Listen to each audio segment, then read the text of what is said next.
Hi. Hi, everybody. He was in the chair. I was just messing. Oh, wait, hang on.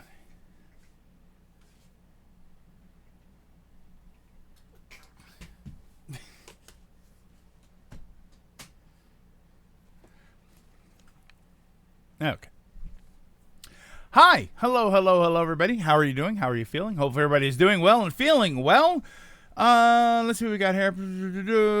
Ryan, Logan. I've got a lot. Ryan, Logan, Ronan, Latimer, Marcos, K. Starts right in the hunt with a tier 1 sub. Subscribed for 40 months. Thank you so much.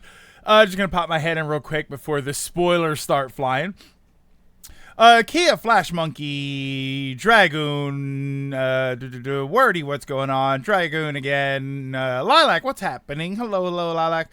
Let's see, make sure I got everybody. Sentinel, Sean, what's going on? Hello. AGM, what's happening? Hope everybody's doing okay. I hope you're feeling well. I hope you're doing okay. All right. Had a good weekend. Had a good Memorial Day weekend or whatever the weekend is. It's Memorial Day in the U.S. What is it in... It's something else in the UK, right? Isn't there... It's not Memorial Day, but isn't there an actual day? Or was that last weekend? I know that I always thought there was a UK holiday that sort of like corresponds with Memorial Day, but I wasn't sure if it was Memorial Day or if it was the weekend before or after. It's this past Monday or the upcoming Monday?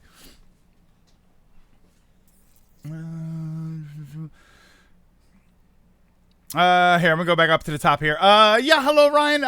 Back from the convention, feeling wiped. Always a good feeling, though, Ryan. Always a good exhaustion. When you're done a convention. Coming to you live from the Mario Kart tournament. Good luck, Marcos. I hope everything goes well. I'm at chapter 5, slowly catching up. Yeah, we had a little bit of a hiccup. So Sunday I wasn't feeling super well by like halfway point, so I stopped. And then yesterday I was feeling better yesterday, still a little off, but I was gonna be okay to just do like a regular time stream. But then the weather started to get like it was heavy rain, and I heard a little bit of thunder.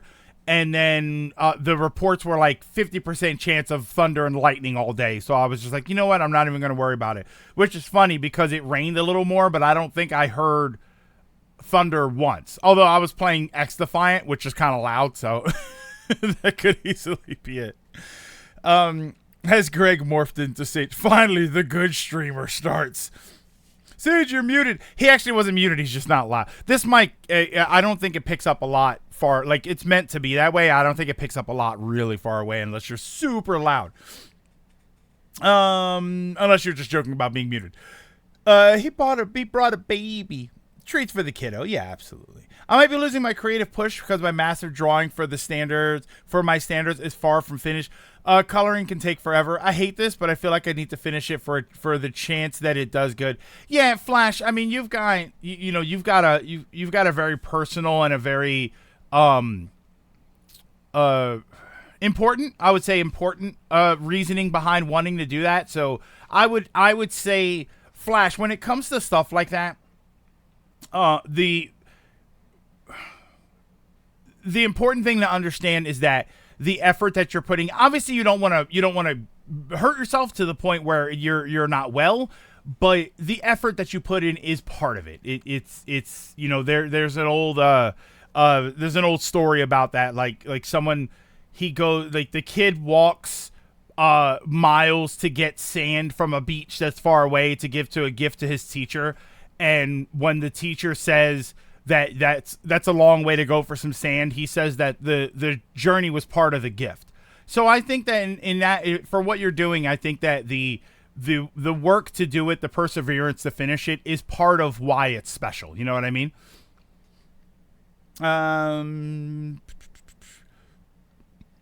Is there 2 Memorial Days? Y'all, yeah. We have Memorial Day, and then we have Veterans Day, and So Memorial Day is like the kickoff of summer. People consider it the unofficial start to summer. This is when the pools open, like swimming pools are open this past weekend, and like this is the first weekend that they're usually open. and they always have like big events and stuff. And then Labor Day in September, that's like the unofficial end of summer. So that's usually the last day for swimming pools.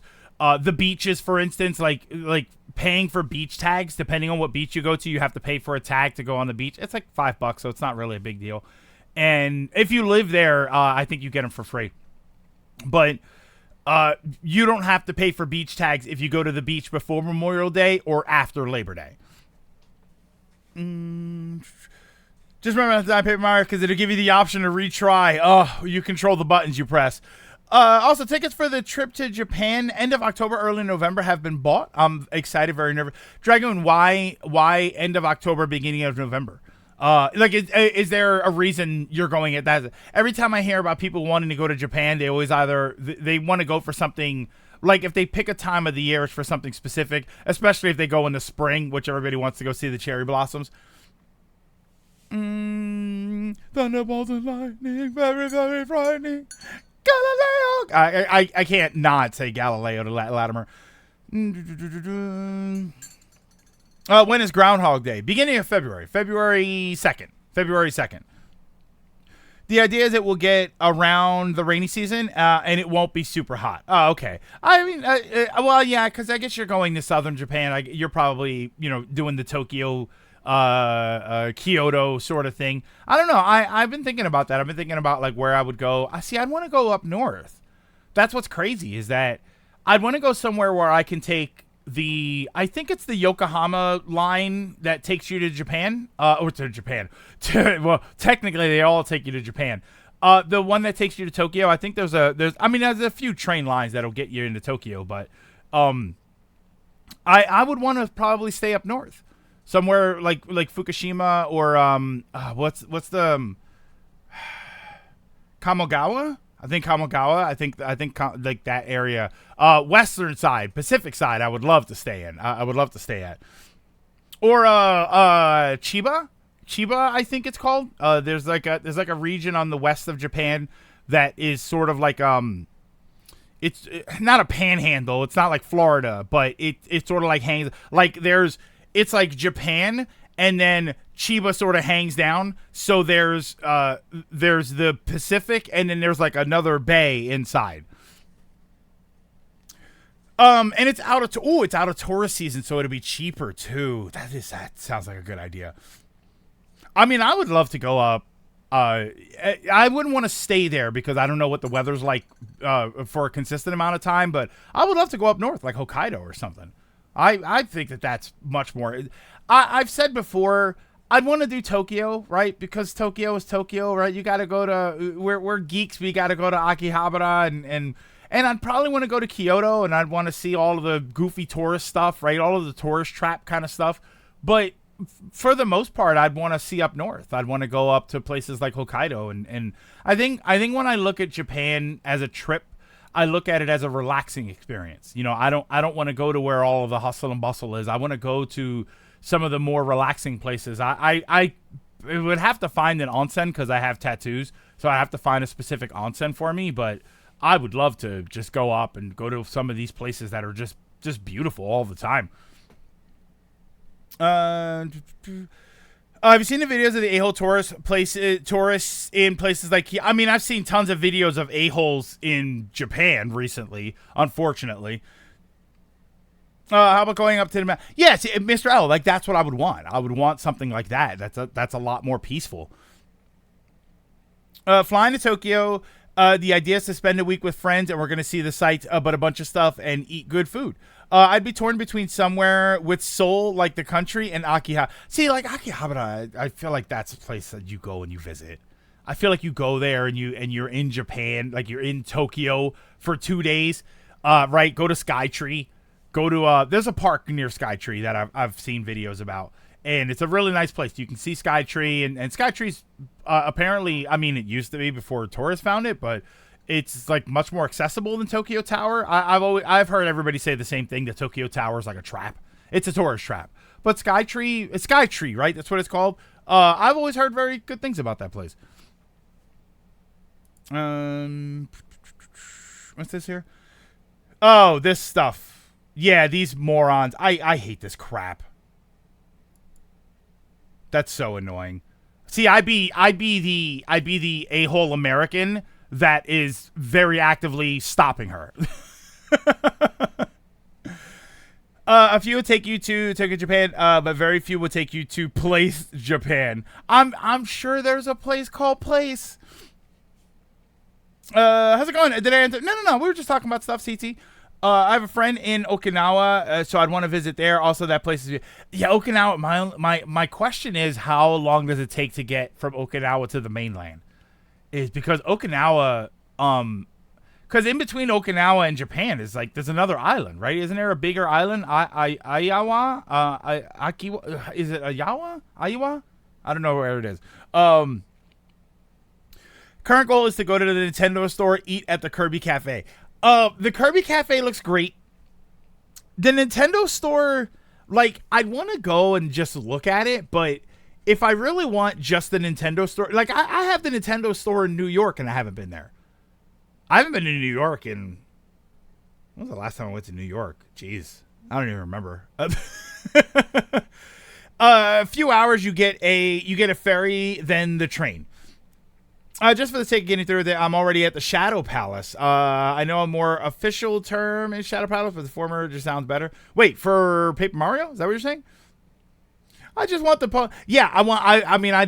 Pokemon Center. Here's the thing. I don't really care too much about the Pokemon Center. My problem is I want a very specific plushie, and I feel like I'm not going to find it anywhere else. I'm not going to find it anywhere except maybe the Pokemon store, and it is the Eevee with the Ditto face. Like, I want that specific plushie, and I can't really find it. I think I looked online once, and I found, like, a bunch of fake ones. Ditto Eevee plushie. $100. I just want to. There's $100, and I think this says Pokemon Center, so I'm assuming it's the official one. I don't want to spend that. I want to go and buy one. She was also how I was learning Japanese. Oh, I didn't even hear. Like, are you saying in that video? I didn't even hear her. I still have the video up. I didn't even hear her. I'm not even gonna. It's the most cringe thing I've ever seen. I like the very first comment there. I want the Snorlax beanbag chair. I know you can. I know Amazon has it. You know what Amazon has? We're gonna get the game started in a second here. You know what Amazon has that I came across in a YouTube short, and holy smokes, I want it, and it's only $30.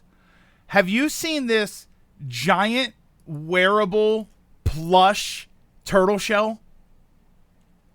Here, let me find this. Let me find this bad boy here. Look at it. It's this is $24. All right. There's other versions of it. Oh my god, why does it always make that gigantic it makes this gigantic thing there.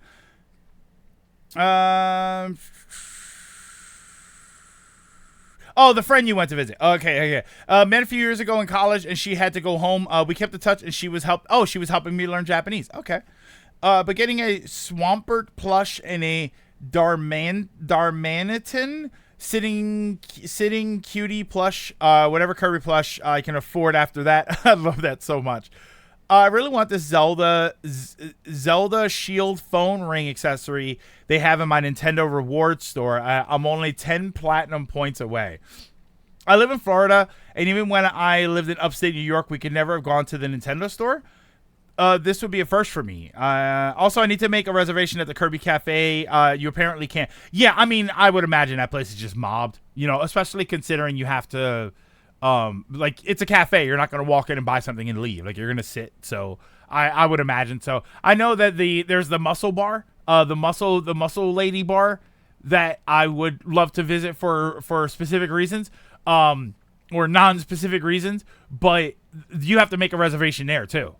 Cause they have, it's like apparently it's like a show sort of thing that they do. They put on this whole kind of song and dance, when you're there. So it's like a thing that you have to make reservations for. I'd avoid Okinawa because all the locals hate Americans because the Marines kept starting fights with the locals. Maybe I can go down there and be a good example, you know? I mean, I'm clearly not a Marine. So you can crossplay as Coops. You get a blue hoodie over it and nose. Ooh, and oh, you're right. I could get a hoodie. Oh, I mean, the problem, Kia, that sounds warm. Wearing that thing around a convention with a hoodie on, that sounds warm. I'm not gonna lie. Nothing about you comes to me as the Florida stereotype. But I don't have other motives to go to Japan yet, so it's a no-go. Out-of-country travel is a no for me now, for reasons. How about a maid cafe? Fun fact. Maids don't do it for me. I find the maid aesthetic is nice to look at. I don't hate maids or anything, but the whole thing about like, oh, I want her to dress up like a cute maid, right? My girlfriend dressed up like a cute maid. It just doesn't do anything for me. I don't know. I don't. That doesn't do anything for me. You know what else doesn't do anything for me? The bunny. Right, the one piece with the stockings and the little bunny puff tail and the ears, the real Japanese thing, does nothing for me. And the little collar, I don't know. It's just not interesting to me. I don't find that hey, right? Like if your girlfriend walked in and it was like the Zelda, or maybe Zelda. The Princess Leia, right? I'm an old man, so the Princess Leia and the gold bikini thing, that's like, yeah, that's kind of hot. That's kind of, but the bunny thing doesn't do it for me. Maid outfits don't do it for me. I don't know. I think, you know what it is? You know what I think the problem is? When I see a maid outfit, when I see like the character in the maid outfit, or like if it was a sexy woman in a maid outfit, the only thing I think is, I wonder if I can get her to like clean my house. Right? Like I have this fantasy about like you hire a sexy maid service and they come over, right? And they've got like the sexy maid outfit and they're like, oh, we're going to dust your shelves. And they bend over. But meanwhile, I'm sitting there like, could you actually please clean?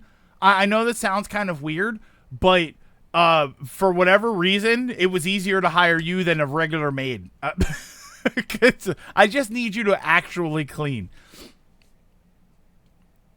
As an introvert not wanting to deal with airport security all the time, trips are not quite on my priority list, but I would like to go to Japan at least once. I want to go to Japan at least once, and I want to go to Iceland at least once. Greg likes a challenge. That's all this means. I do like the bunny girl look, but maids, I'm just like, oh, neat. That's cute. Greg being practical. Very good. Can you actually please clean?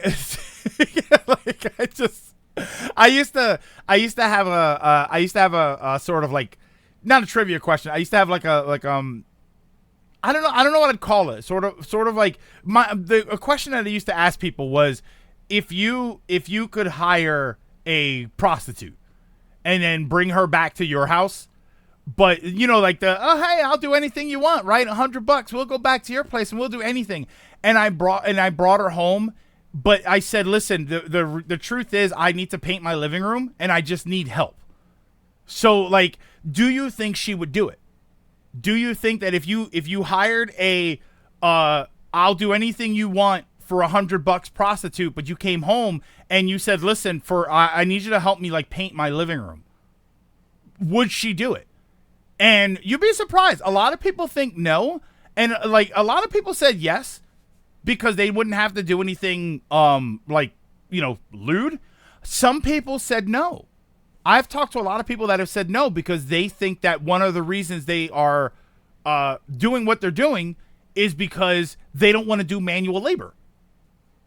So it's like, it was always such a fascinating sort of, I don't know if I would, because it's not an ethical dilemma. It's a, I don't know what the term is for it. It's not a conundrum. Thought experiment. It was always like an interesting thought experiment that I did. And you'd be surprised. There are a lot of people that say yes and a lot of people that say no. So I wonder if you got like sexy maid outfit service, and they came to your house and it was basically just to be lewd. But then you were just like, no, I actually really need the place cleaned. Would they do it or not? I feel like they wouldn't, because I feel like if their only purpose is to be gawked at and be like sexy maids, they wouldn't actually have all of the stuff to clean. A thought experiment. I'm leaving that one. There were all these these were all the same person across the weekend. This lady was really lovely, but damn, she must have been sweating buckets. Thankfully it was the tail of winter, so I mean, I thought you were I thought you were gonna show me more videos of that woman taking pictures. Yeah, like that's awesome, but holy smokes, that's gotta kill you, man. I mean, I did it. Oh brother. Hang on. Okay, that one. I like that one. I don't think I like the second one. That's what's his face? That's supposed to be not Angelo. The dog. What the hell was his name? Oh my god. I forgot his name already. What was the second dog's name? Not Red. Clean your stuff and just playing Paper Mario, not even paying attention. Yeah, right? It's just like, I'm just cleaning. I'm just sitting here playing the game. It's like, nah, didn't you want to watch me clean? Nah, I just kind of needed to play a game. Man, where is this going? Pat Contra was hired a dominatrix for a funny skit in one of his videos. I imagine it didn't go over well with his wife at the time. I'll be honest, I wouldn't want to do manual labor if I wasn't being paid specifically for that. Torgal, thank you. Torgal, Jesus. The character name is what's his face. I mean, it would be if I made a game just to make it easier. Okay. We can keep chatting, but I wanna get to the game because it's Paper Mario and I missed a day. And I'm sorry about missing a day. Yesterday, like I said, I was feeling a little bit better yesterday, but I'll be honest, I wasn't 100% yesterday. So I was welcome to the day off. But it was kind of like, man, I want to play Paper Mario. I did, however, get my PSP modded. I did finally mod my PSP, and then I've got War of the Lions on there with the patch so that there's no slowdown. God, that's great. Hang on one second here. Let me change this over. Oh, wait, were we not in a category? What the hell?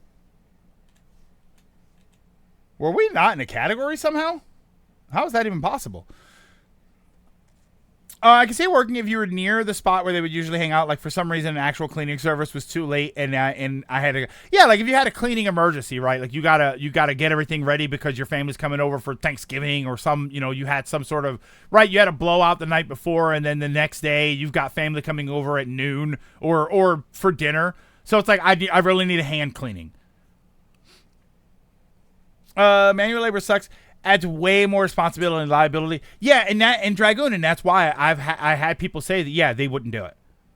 They would say that they're not into it because they're doing what they're doing because they don't want to do regular work. Take me back to whenever I see people in huge dresses during summer conventions. I was sure to say people there. I know the scene.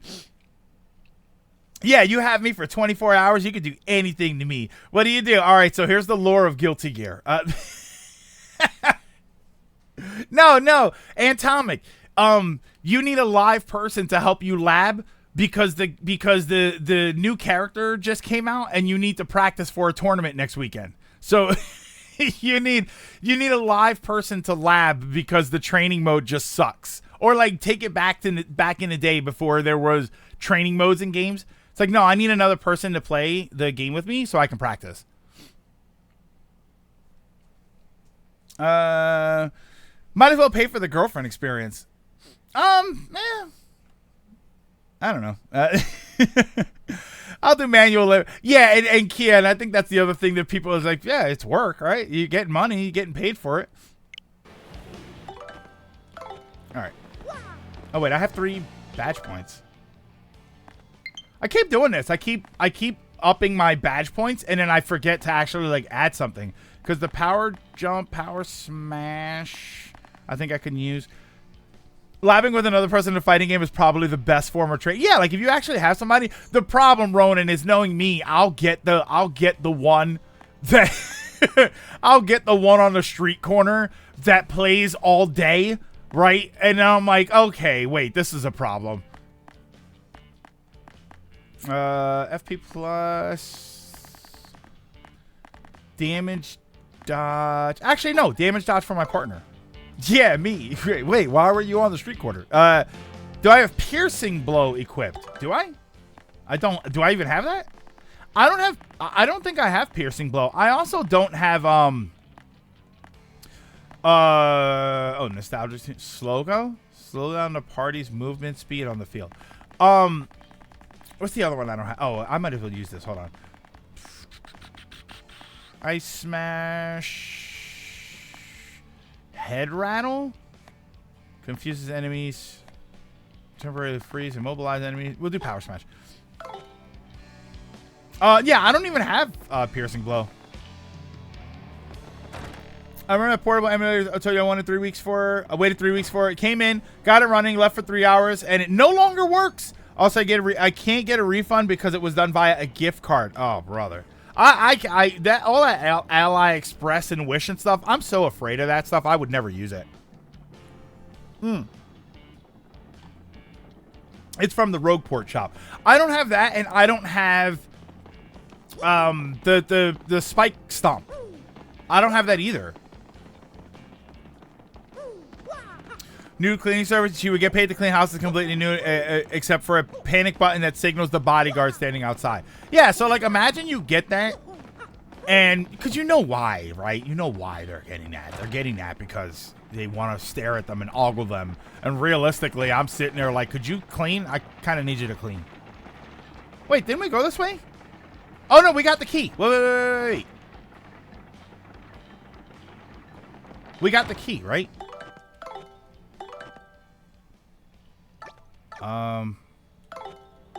Is it this one? Which one? This one. Yeah, we got the elevator key. All right, so we're going back. We're going down. We went up already. We did all of that stuff. Yeah, Gold, I remember somebody sent me, it might have been Latimer. Somebody sent me a link as to what it was. I forgot to actually go and do it. Right? Didn't we go?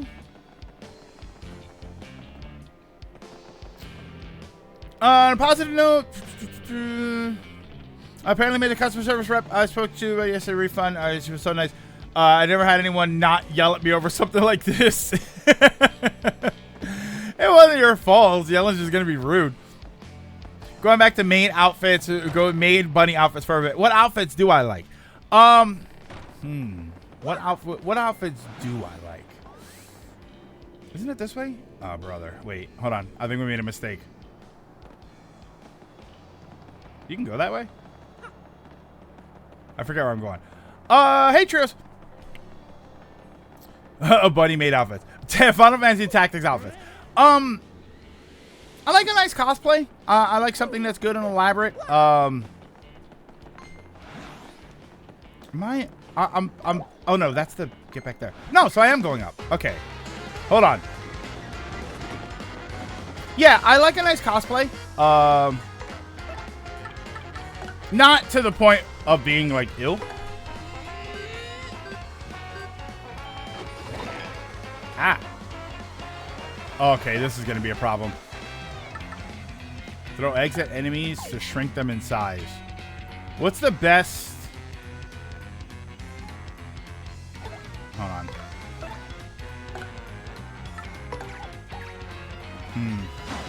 Ow!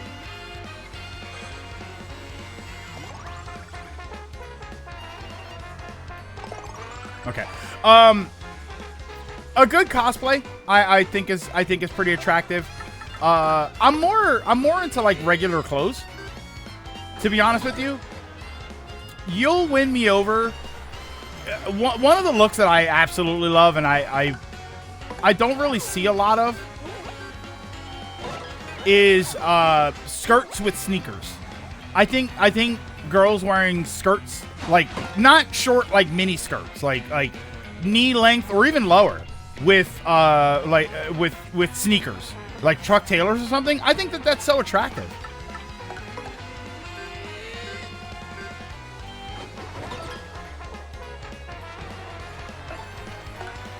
Here we go.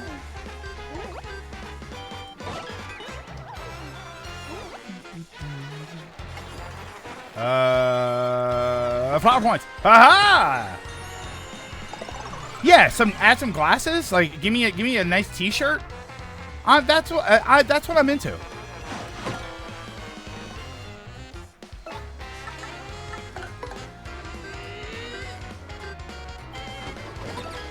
I don't know that I have anything that I look at and think, oh my god.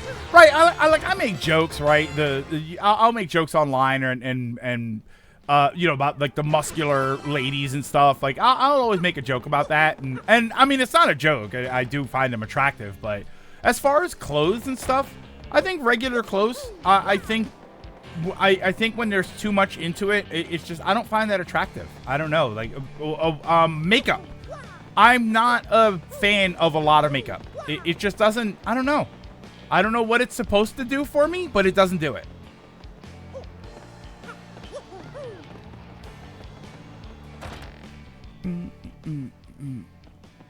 Yeah, I have no memory of this place. I mean, not entirely wrong. I think I'm going back this way. You said if you count from 4... Yeah, I think you can act... It was literally right here the entire time. Somebody said that too, didn't you? You said left from where I started.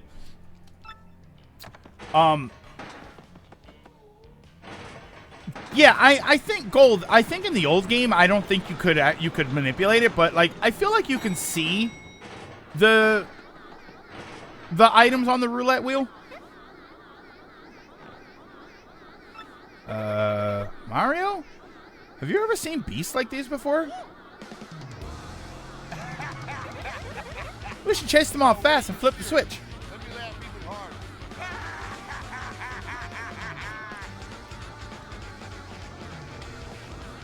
Yeah, see, when I see all of that, long fake nails, lashes, nah, I'm immediately out. I'm immediately out.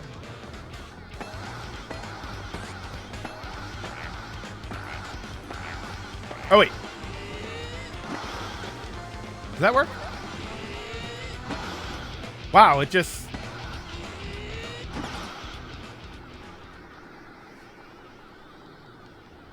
You could manipulate it in the OG? I wasn't sure if you could. I always felt like it was too fast.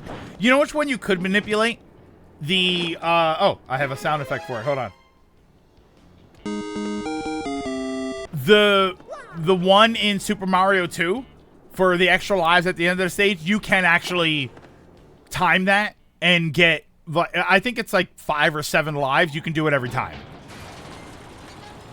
What are those things? Soot sprites. They're soot sprites. I saw this in Spirited Away.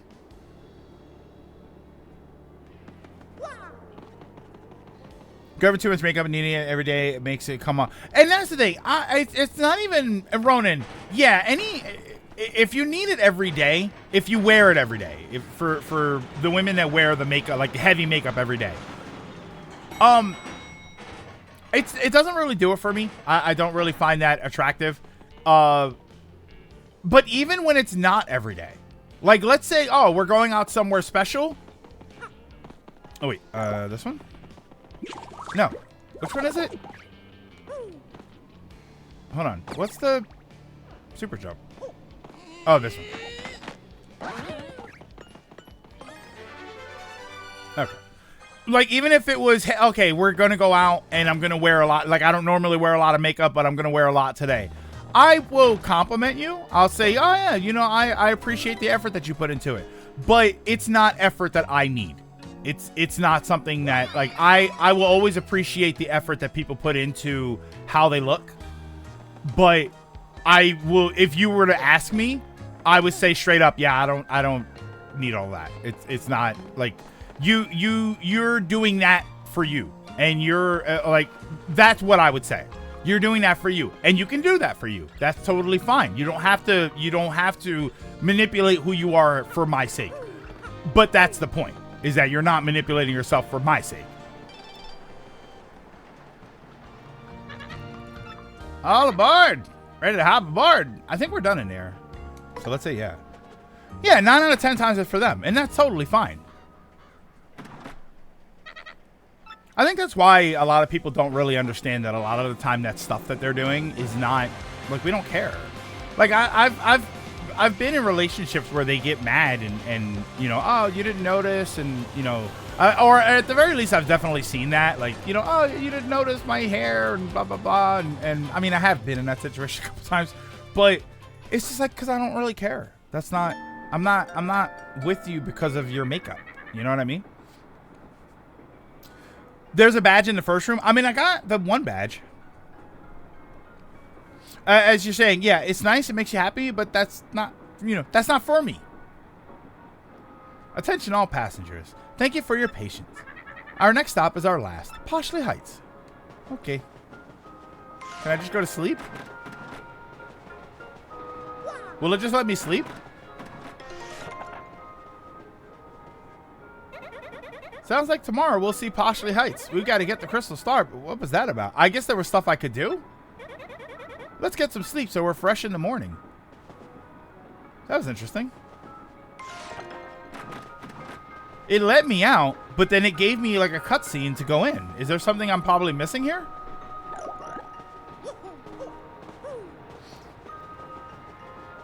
You didn't notice. You didn't do enough. That's my bad. I was writing about if you got that 1-star piece in the bandit house in Rogueport. Oh, probably not. Probably not. I was watching your previous VOD. I can guarantee you I'm going to miss a bunch of stuff.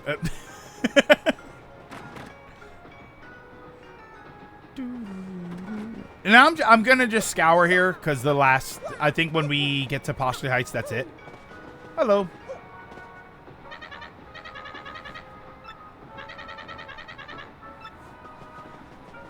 So I guess we're done, right? There's nothing else to do. Maybe work day, maybe feel worn out. I head out and listen to pre-recorded stuff that I've probably watched at least twice before. Later, Flash. Have a good one. I hope you feel better. I hope you find motivation. Hello.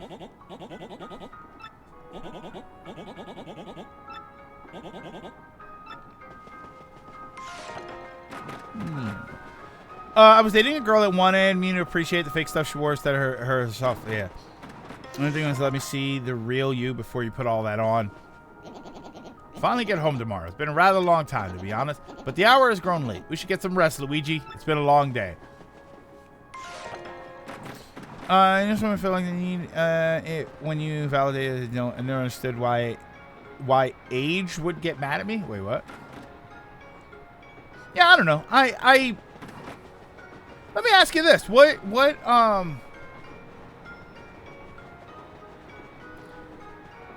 think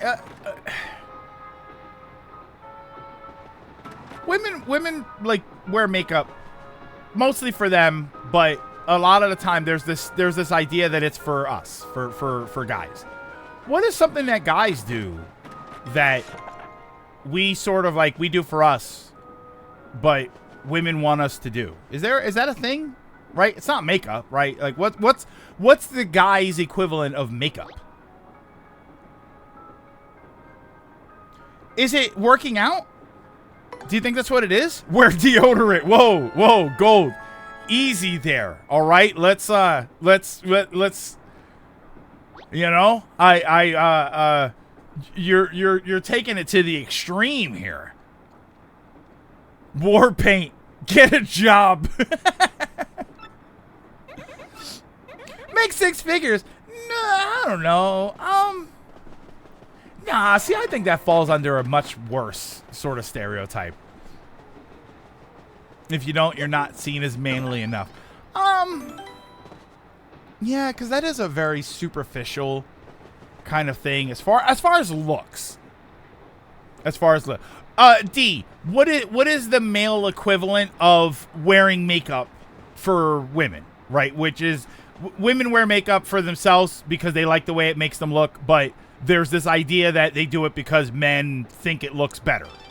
What is the male version of that? What is the guy version of, like, this is something that guys do because they like doing, but people are convinced that you have to do this for women? And I guess working out is probably the having like a somewhat muscular physique. Right? Because I could, as somebody who goes to the gym, I can tell you that I don't do that for anybody else but me. But a lot of people look at that and they automatically assume, oh yeah, that's to attract attention. It's like, no, it's not really.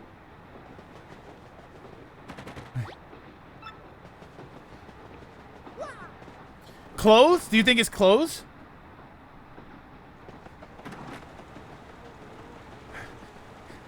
Wait, you have to wear shoes, chains, and jewelry, and certain clothes? That's what I'm doing wrong. Oh, okay, I got it. Wear clothes without holes? What? You lost me again.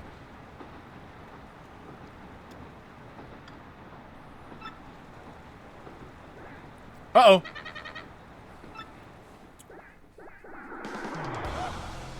Woo! If that was the thing for the station yesterday, they must have stowed away. What should I do? First, we have to ensure the passenger safety. But I have to keep driving the train. I sure can. I think you're mixing men with pimps. Oh, Ronan, I saw you message me too. Multiverses. Yeah, I saw the Multiverses launch. I have to download it and get it on a platform. It's free, right? Multiverses is free. It's Smorgan time.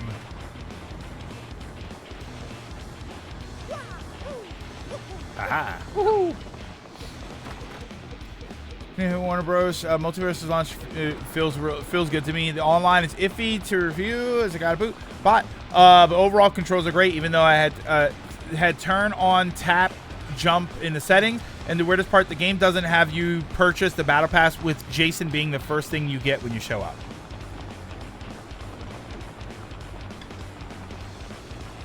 It's free, plus you get the premium battle pass for free. That's interesting.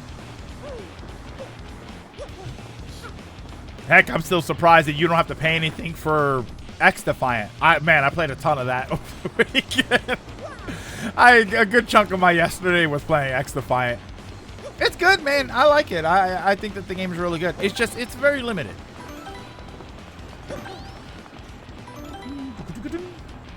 Jik Harris Multiverse can recreate any momentum at this point. Plus, I think so. I think it'll attempt it at the very least, and I think it'll get some people back. Here's the thing, Dragoon, I wonder if it's not so much momentum. I wonder if it's just going to start all over again. If now it's like, all right, well, you know, now it's back, or now it's out for the first time. What's my highest kill streak in X-Defiant? Like a 5. I think it's just like a 5. Nothing crazy.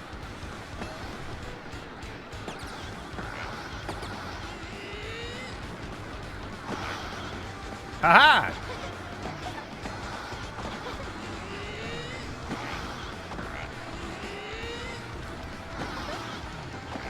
I'm doing all right. I'm leveling. Okay. What are we doing here? Can I use some of the other powers? Hold on. Does anybody else's power work? Coops.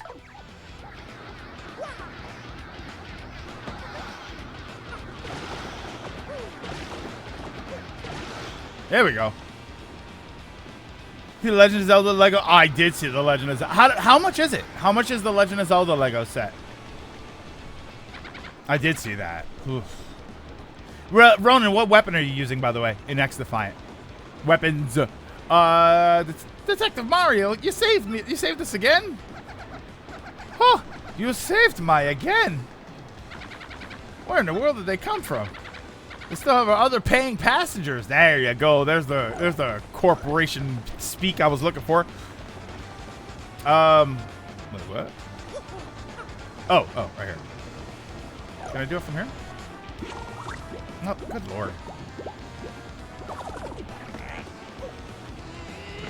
Keep doing it. There we go. I think the price is set, judging by the amount of pieces. I guess it's 150 to 300. Whew. It's just, yeesh. Yeah, Lego, man. I love Lego, but man, it's expensive.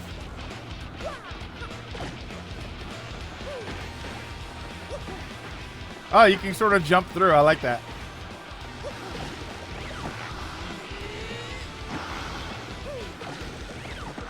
Yeah, here. Can I kick?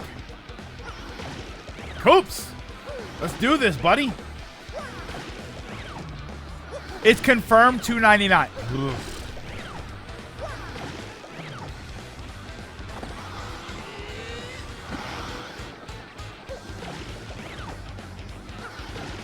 I love Lego, man, but that's definitely something I just don't have access to anymore.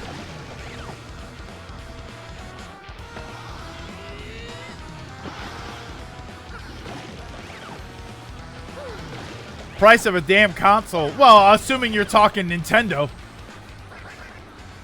I haven't unlocked anything, so I'm still using the base assault rifle. Also using the M4 and then the base sniper rifle. I have the unlock the AK. The AK, Ronan. The AK, whoa, way overpowered. It's just it's so strong. And if you run around with your secondary out, you unlock the burst pistol. That's my secondary weapon.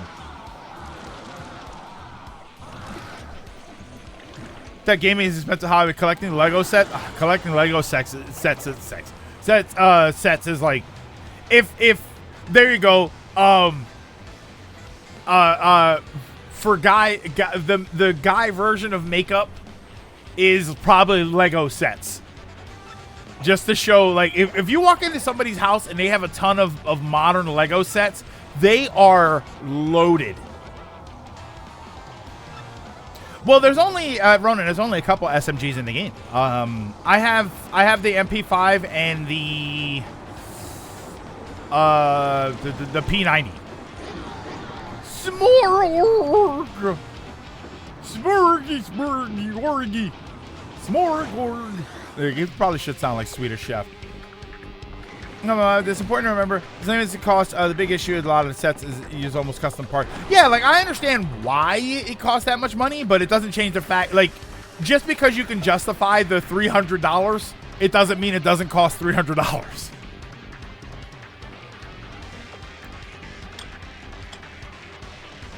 My least favorite chapter villain in the game. Just kind of comes out of nowhere. It barely has. Like, I don't understand what the whole point of this boss is. Attack multiple foes in order. Let's see what we can do here.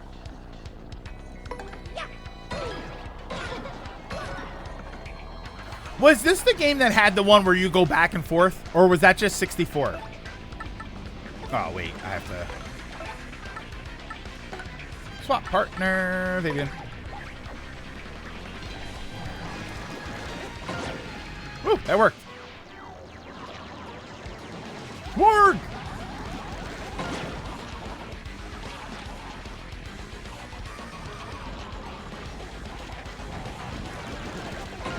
Okay, he stops right before he swings. Is that sushi? No, that's the not the conductor, right? That's the chef.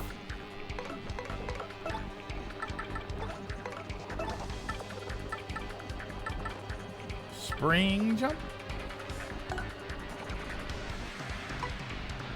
Here, I'll save the rich people. I'll save the rich people last.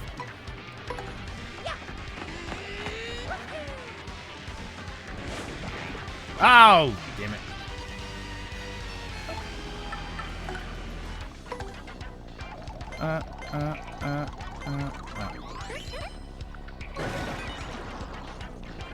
I should have done that first.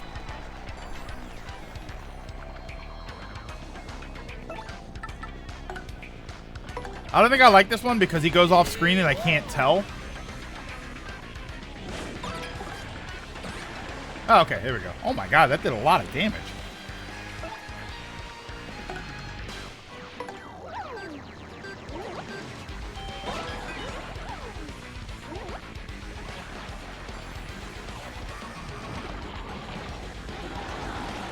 Roar. Ah! Did I say the PS2 games are being added? Yeah, wasn't there? Ah! There was a thing that before that they thought it was going to be like one of the Star Wars games, which it is, right? Okay. All right, all right. Hold on, hold on.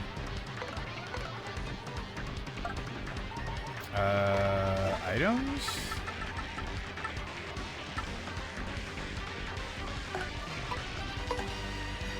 Technically 2 sets in 1. 5 custom Legos, all the minifigs. You're not wrong. I was like, oh boy. Freeze price. Oh boy.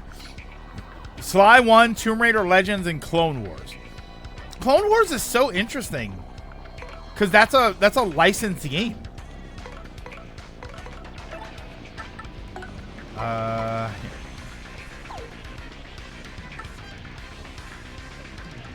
Actually, this. Oh, damn it.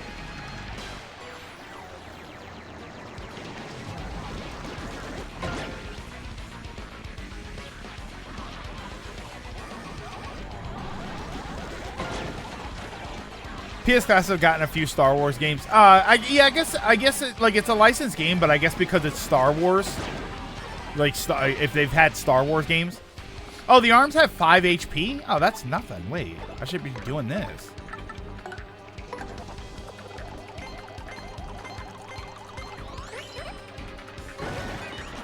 Yeah, I should just be doing that the whole time.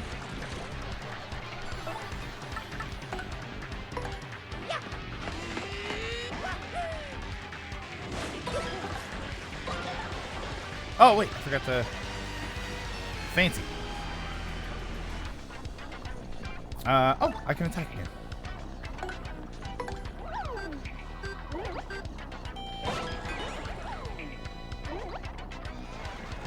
All right, jump.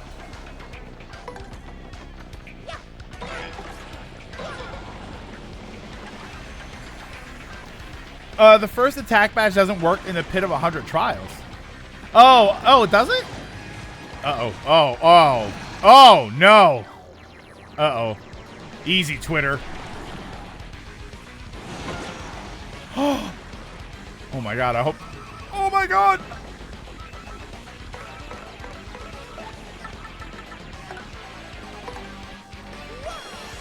Nothing can stop the claw. No! Why would you do that?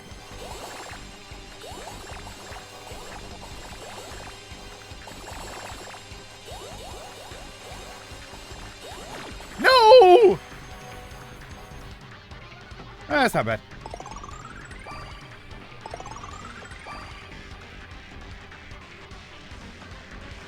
Okay, so...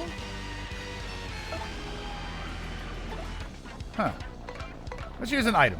Let's see what happens when we use an item. 3 damage, 5 damage. Let's go, there we go. Oh! Okay. Sure.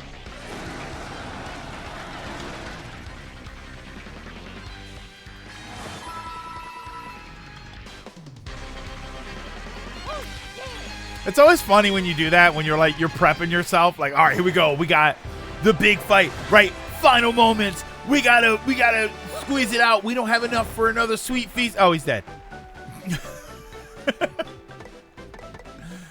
Huh.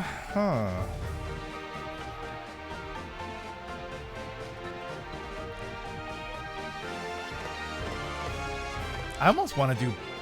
I've been kind of leaning towards the badge build, but...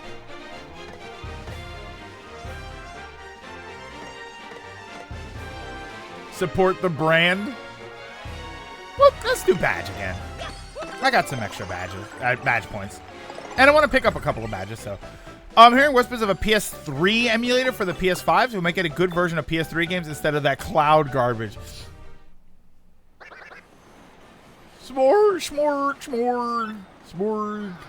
Yeah, like there's no reason for this boss, right? Like this boss just kind of comes out of nowhere.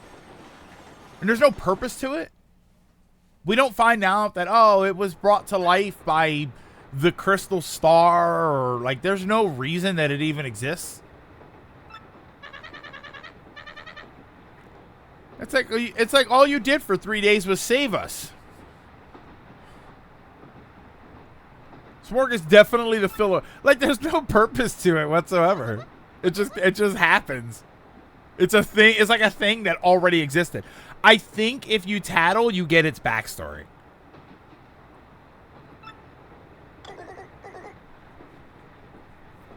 You shaved my life. No, stupid tongue of mine. You saved my life. Got stuck ADS on that sniper. Wait, what's up? Oh, I just glitched through the cover in Mass Effect 1 and clipped to the other side of the wall. Well, you have the worst luck with this game. We'll soon arrive at Poshley Heights. Ladies and gentlemen, please prepare to disembark. Grubba, Duelis, and Cortez are all... Yeah, like, they're all built up as actual... Even Rockhawk, right? Even every... Well, that's Grubba, but... Right, Petalburg. Hooktail. Hooktail was kind of built up a little bit. It was kind of random. Like, it was random that it just happened to be in Hooktail's castle, but... Who was the second boss? The tree. Good lord. Who was the second boss? Crump. Yeah, Crump was the fun. Obviously, Crump is built up, right? There's a reason for all of that to happen. And then, yeah, Grubba has a whole arc that they go through. Duelis has a whole arc. Like, everything is, and this is just random. To be fair, though, this isn't the end of the chapter, right? Because this isn't the end of the chapter. This is, now we're at Poshley Heights, and now we have to do the actual chapter stuff. This really is the filler arc. This was Paper Mario's Mugen Train.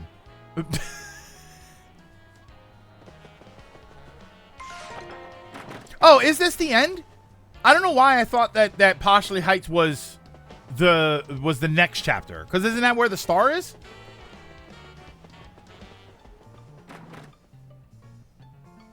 This is pretty much the end of the chapter. Okay, yeah, I don't know why. I always thought that you get off the train and there's more to do. Yeah, Poshley Heights is just to get the star. But isn't there stuff to do there? Isn't it like you find out that the star is a fake, or what am I thinking of? What the hell am I thinking of? I thought I liked this game. Have I done the lottery? I mean, yeah, I keep losing. That's why I live in this house. Mugen Train is not filler. Yeah, you're right. It's not. It's not. I mean, it's... Well, yeah, that's disrespectful for me to call Mugen Train filler because of my boy Rengoku.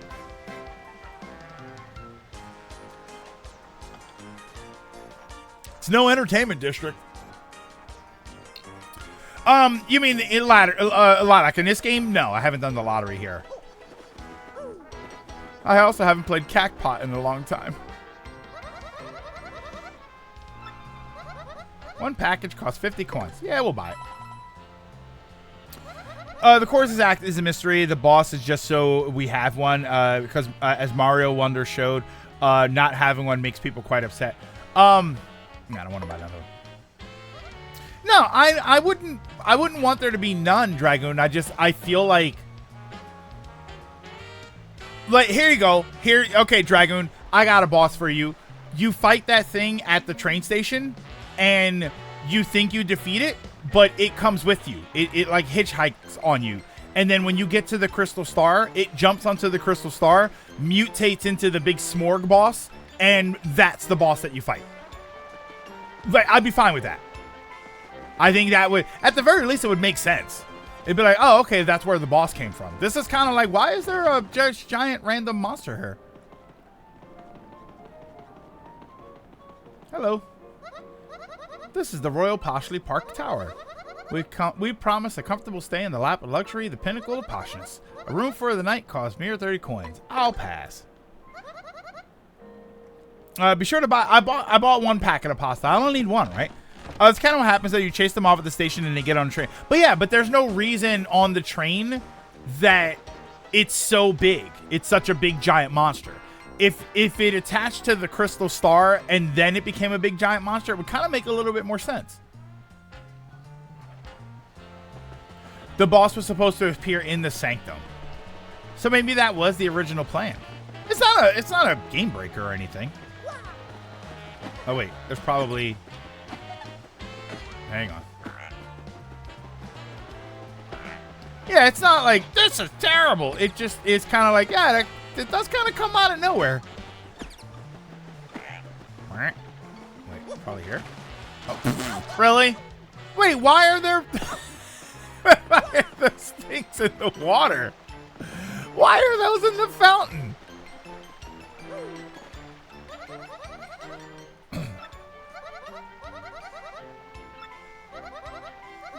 Why not? Because it's like 6 inches of water. First of all, why am I fully submerged? Why does this fully submerge me? How deep is this fountain? It's kind of random. I think make it a 2-part boss. First time it's a giant monster. The second time it attaches to you and absorbs the star. How do you know? Because it's a fountain. What fountain have you ever been in that has that's 4 feet deep? It's a water feature. Oh, wait. Oh. I've never been in a fountain that was anything more than a foot deep.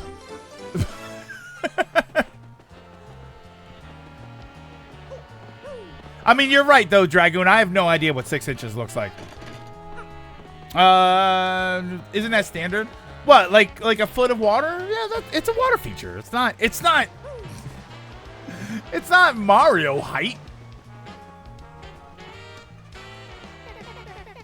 Poshi Sanctum is a rather famous building, and the painting inside isn't the only gorgeous thing. So is the building. I could just stare at it all day, you betcha. Oh, 4 foot. Who's ever been in a fountain? You never been in a fountain? Poshi Heights sure is nice and warm. I really dig it here. Cold places make me sneeze. A little pool in the top room of the creepy steeple you can splash in.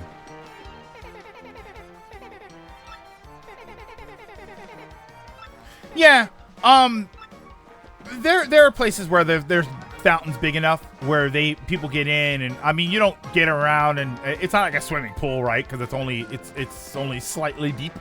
But yeah, there's fountains where you can get in, you put your feet in, walk around a little bit. I've seen deep fountains. They often do that to prevent people from walking in them.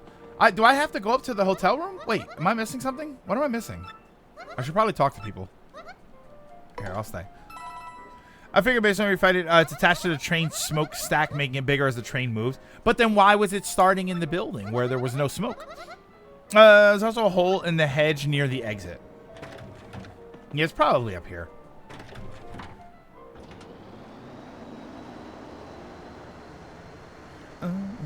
I kind of wish it played Mario elevator music.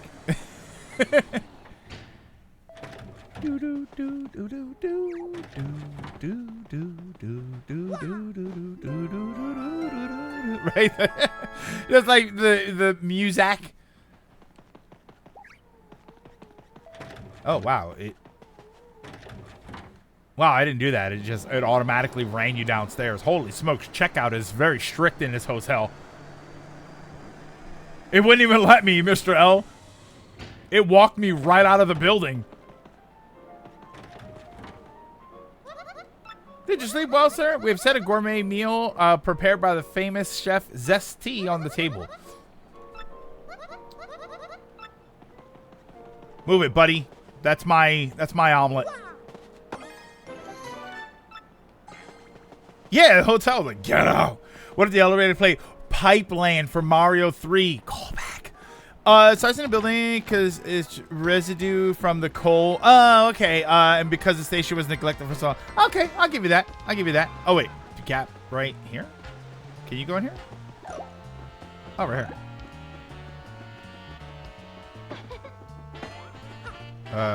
What? No? Is that not a thing?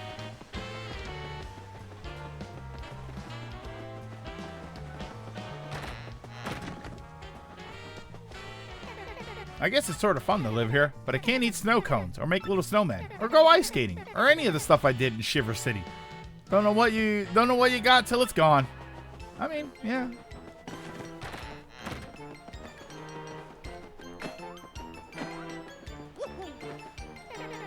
Poshley Heights is a quiet place, but there are a lot of tourists. Maybe I should just open up a store selling Shiver City souvenirs. I feel like I have to be careful when I say that. Okay.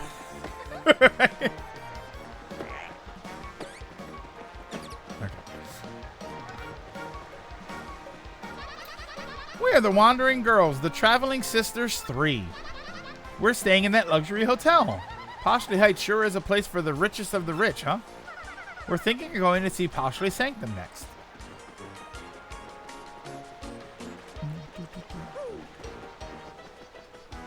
Alright, so what am I missing? Oh wait, hold on. Go back.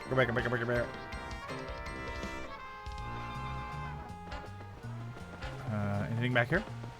No? So chat, how far should I push this Pit of Trials run when I'm in Chapter 6? I mean, Chapter 6, you could probably get at least a 50, right? Assuming you've got all the right stuff. It says it's a star piece here? I'm pretty sure... I looked.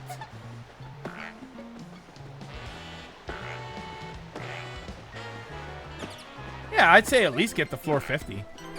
Do you have a list? I know I asked before. Do you have a list of all of the rewards?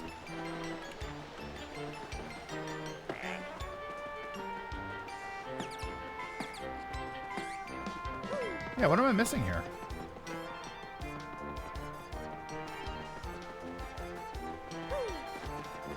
It's got to be on the first screen then, right?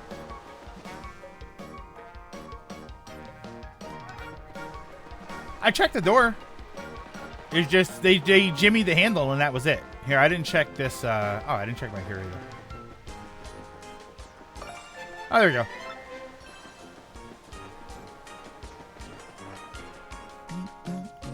Yeah, the strange sack on floor 50. Oh, let me check this house.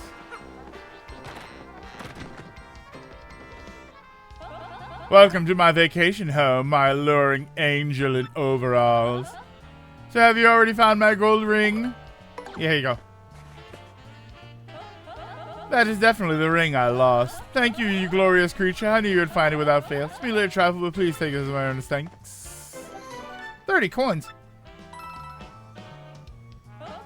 And farewell.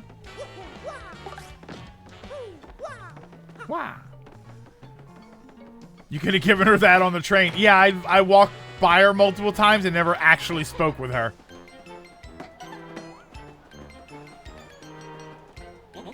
The business people I'm waiting for haven't arrived yet, so I may do some sightseeing in Poshley. On the expense account, of course. You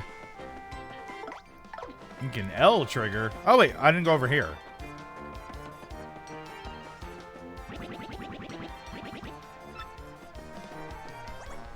Hey, mister, I'm gonna get a train set. Coolest one ever invented.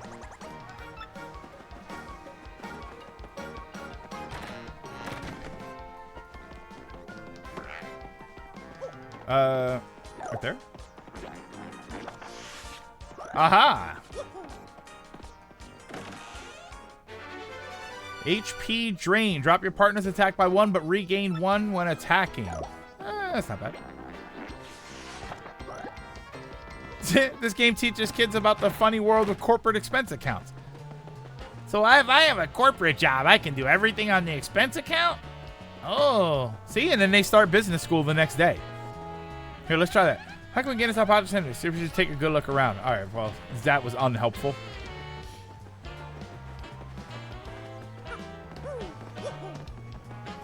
You're just going to ask me if I want to go back.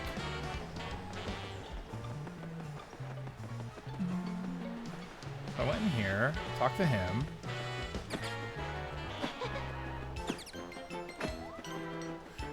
You check the note on the lock. Oh, there was a note on the door? I didn't check that. How many of those do I have, by the way? 15 star pieces? All right, we're good.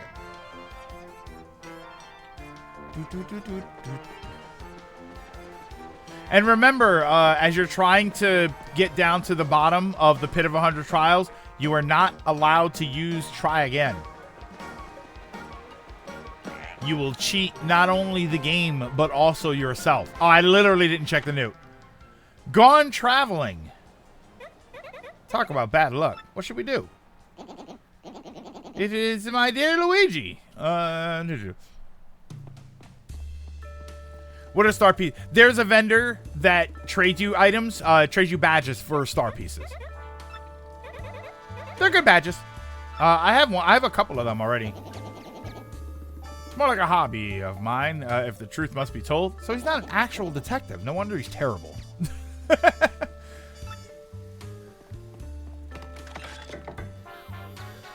There's a try again option to give you back any life shroom you may have lost. That's a good question. Does it reset your status to before the fight? And does it start the fight over, or does it start you right before the fight begins?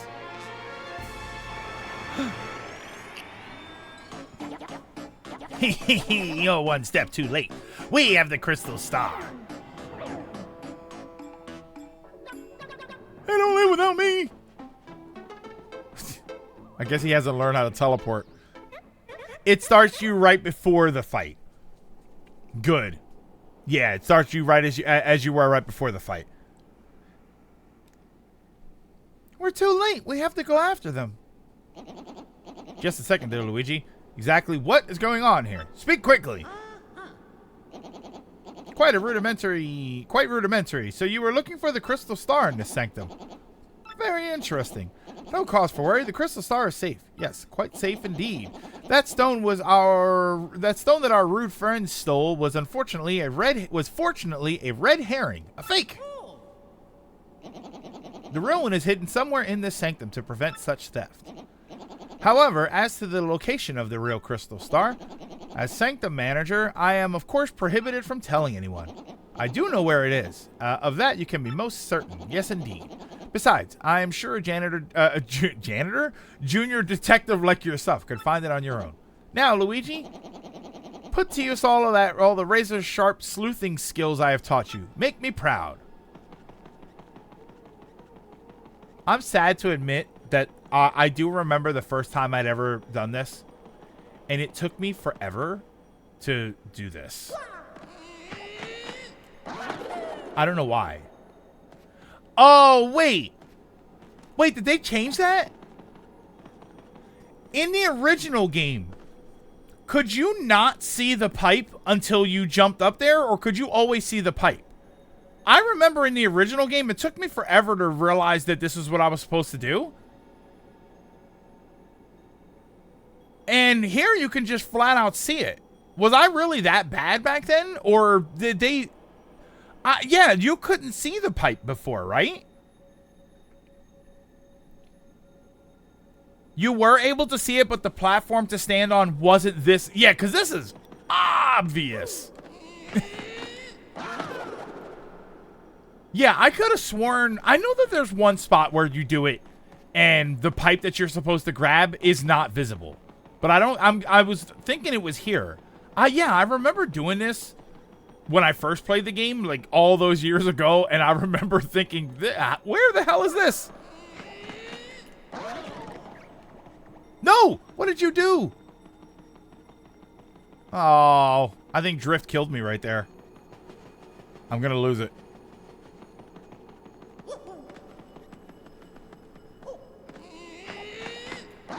I'm gonna lose it. I think this did the Ocarina of Time 3DS water temple thing. Where what? Like it made it more obvious, like the camera moved so that you'd be able to solve the puzzle better? It's gone, right? It's gone. Oh no, it's there. It is the exact same. Okay. I don't need to use any items. I kind of want that, but... Omelet meal. That's a good meal. Do I have anything junky? I don't want to get rid of the pasta. I don't want to get rid of that. I don't use these. You have better resolution. Yeah, like these things here are... They're very clear.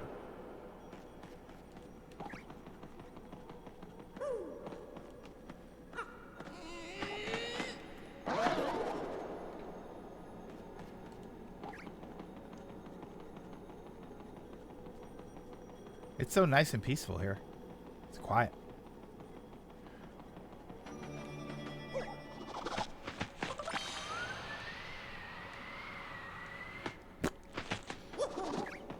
All right, for the love of God, don't fall.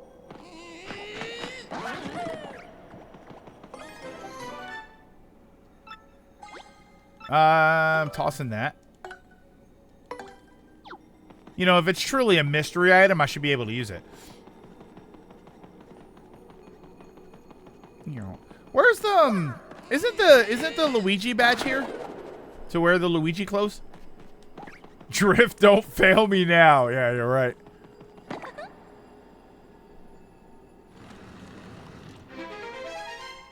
All right, here we go. One shot. One shot. One shot. One shot. No! There was one more level. Damn it.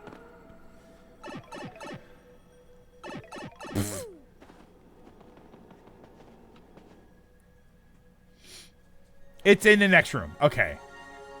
Okay. I think I can actually see it up there. On the right at the very top left. Hello. Are these fights or...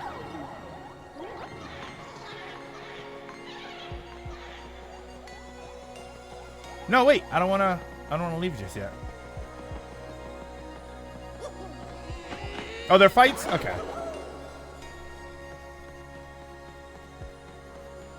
Yeah, there it is.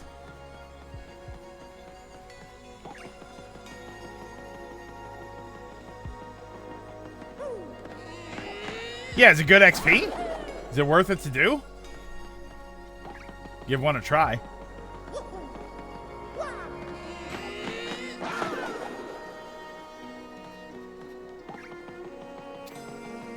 I think the museum should have been more of a dungeon.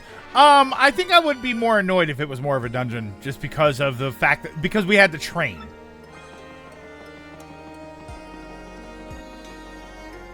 It's good XP, but you did just get a level up.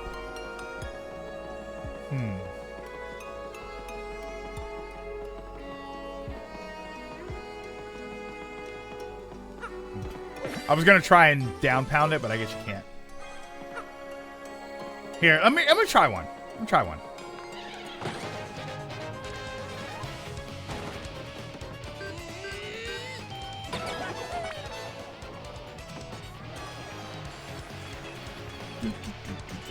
I'd cut the dungeon. You'd cut the train stuff and make this the dungeon. See, I don't think there's enough here. I think I would rather. The train is fine if you come here and just get like this isn't too bad. I was under the impression that you come here and there's a whole bunch. I remember you don't just come in here and get the star. That's why when you guys said that, I'm like, no, you don't come in here and you just get the star.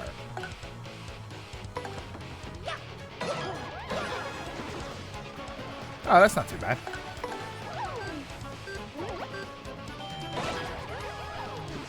Oh, these are fine. Oh, they're good XP. I wonder what happens if you beat them all. What a shine sprite. That's to upgrade your characters, your partners. 3 shine sprites, and you power them up. And then every time you power them up, you get extra moves. This isn't bad. I wonder if there's a thing for beating them all. Maybe there's like a special boss.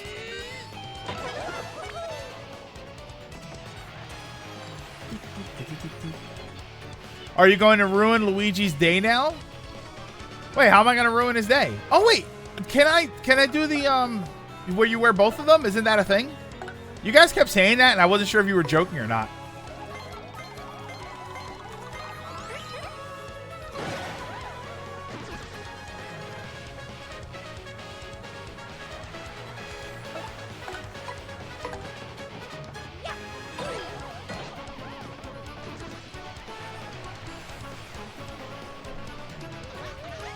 Wait, that didn't kill him? Oh, there we go. Wonder what, or it didn't burn him, I mean.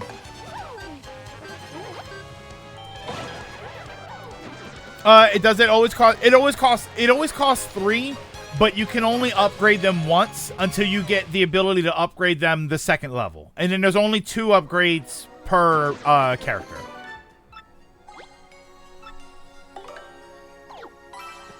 Oh wait, come here. Be 4 of them. Come on. Oh, come on.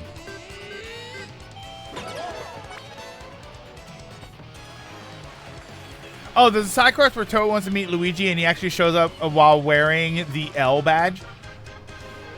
If you wear the L badge and talk to a toad girl near the museum, it starts a hilarious cutscene.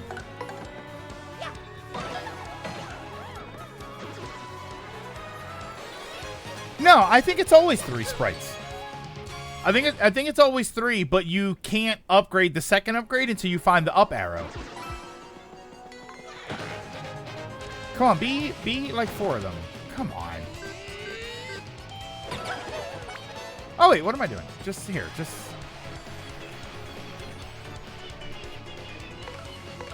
I just want to use the Thunder Rages. I might as well.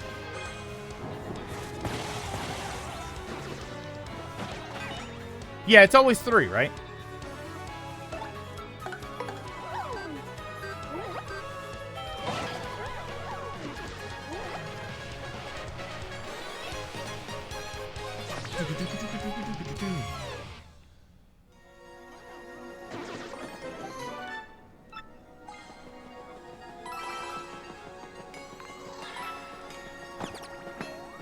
I'm kind of doing this because I want the XP, but I kind of want to see if there's, like, you beat them all and there's a special boss or something.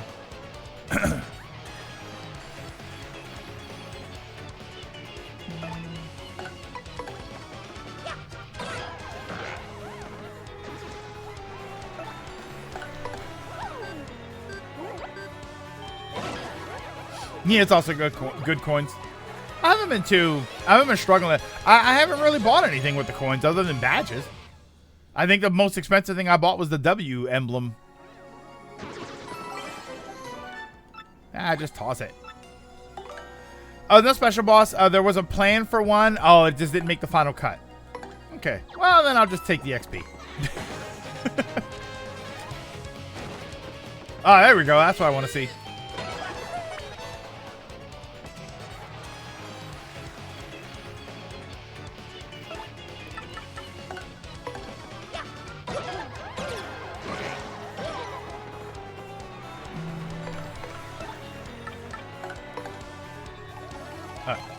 Oh, no!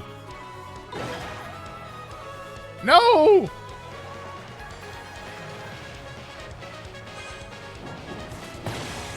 Ow!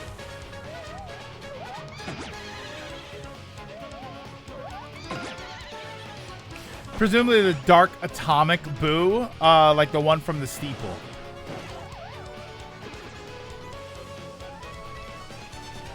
It would have been another atomic boo, but harder. Yay!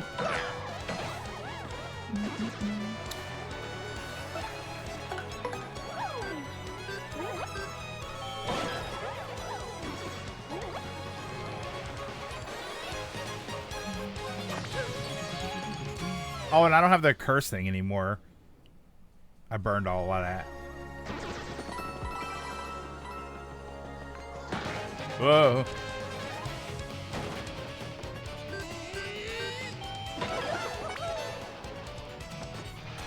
I gotta jump on them. Jumping does more damage.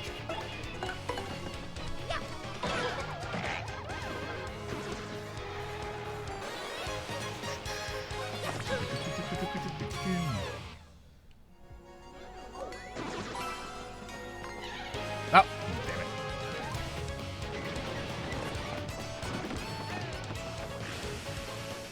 And multi-bounce.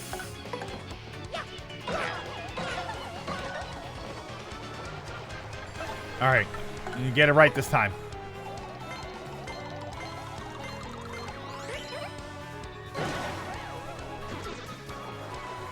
All right, Chapter 6 fans out there, to give credit, I've been loving Chapter 6's remixes. Yeah, I don't know. We were sort of talking about it the other day, and just like, as I've always said that I think 64 is the better game for me. And I think that's part of the reason. Have I been sleeping at the inn? I've literally done it like twice. I think one of the things for me is that as I play through this, I remember there are more moments in this game than I thought there were where you might not like it. Right? If, hold on. The Glitz Pit kind of slows down the game, right? You're in the Glitz Pit and you're just fighting a lot.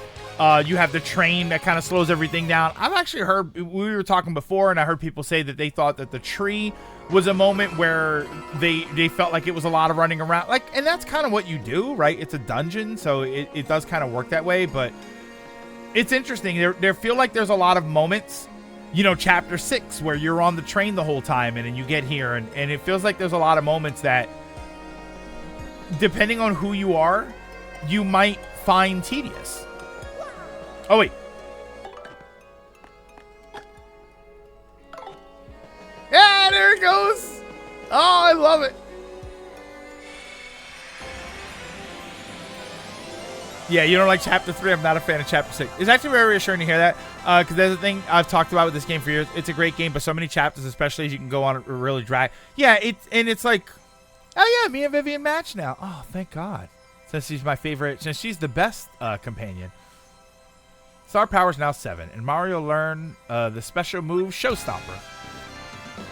Yeah, it's interesting. Only 48 more times. Oh, wait, I have to sleep at the inn 50 times? Why? Mario found the 6th crystal star hidden craftily in the Poshley Heights sanctum. Now only 1 crystal star remains.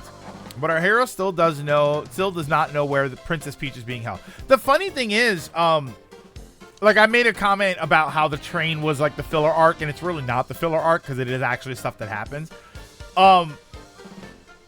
Getting the star is the filler arc. Other than the fact that it's technically not, because they do get away with the crystal star, or they think they get away with the crystal star. Actually, no, it is. Unbeknownst to Mario, but knowns to us. Like, that whole thing, we get off the train and we have to go talk to what's-his-face to get inside, and they steal the crystal star, but the real one's actually hidden in there. It's kind of like, that's kind of like filler in a way. It's funny, right? It's funny that they're going to have a cutscene where they don't have the crystal star, but hoping this crystal star might yield answers. Mario and friends return to Pennington.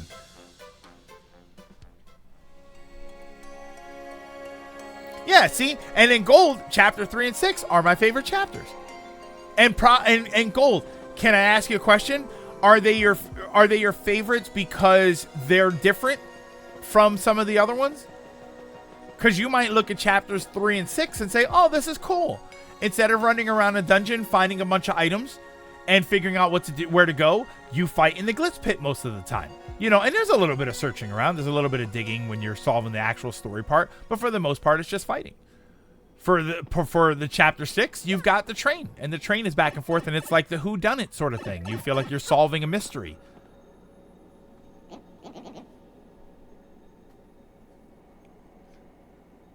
think it's always one of the elements of this game that appealed to me. It didn't stick to the same formula every chapter. So that was where it was. Oh, wait, you didn't know? Congratulations, Luigi. You have found the real crystal star, so please feel free to take it. I will just put another fake one over here. Well, traveling with you has been rather hectic, but I do admit rather fun as well. I'm sure you still have a long road ahead, but do not give up. I love this game's combat, so more glitch pit fighting never really bothered me. Let's head back to Rogueport. No, don't head back to Rogueport. I want to talk. Oh, no, I wanted to talk to the character. Don't I have to talk to the girl with the Luigi costume on? 50 sleep. I saw you said that a lot. Like, do you know what the bonus is? Or is that something? I mean, it's not really worth it, right? What is the matter with you idiots? Falling for a fake crystal star. See, like, we didn't even get a funny cutscene where they find out that the crystal star is fake. It was so random. It's so random. Doesn't make the game bad. So I prefer Origami King in 64. The pace feels more consistent. At least to me. It's still a great game. Oh, yeah. I mean, the game's still fantastic. Oh, you need to take a quest. A lot of enjoyment probably came from Chugga's 1,000 Door LP back in the day. Ah. Sorry, dude. I mean, sir. So let me guess. This means Mario managed to get the real crystal star. I'm gonna say maybe. His mustache menaced. I keep thinking they're gonna say mustachioed, and I don't know where I'm getting that from.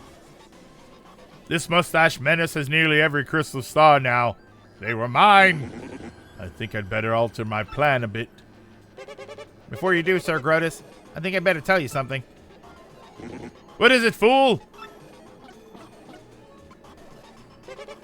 Mumble, mumble. What? Are you sure? Speak. You just said mumble, mumble. What the hell is that supposed to mean? It's a fun little scene. No joke, dude. I mean, affirmative, sir, dude. That is, I'm positive, sir. Treason!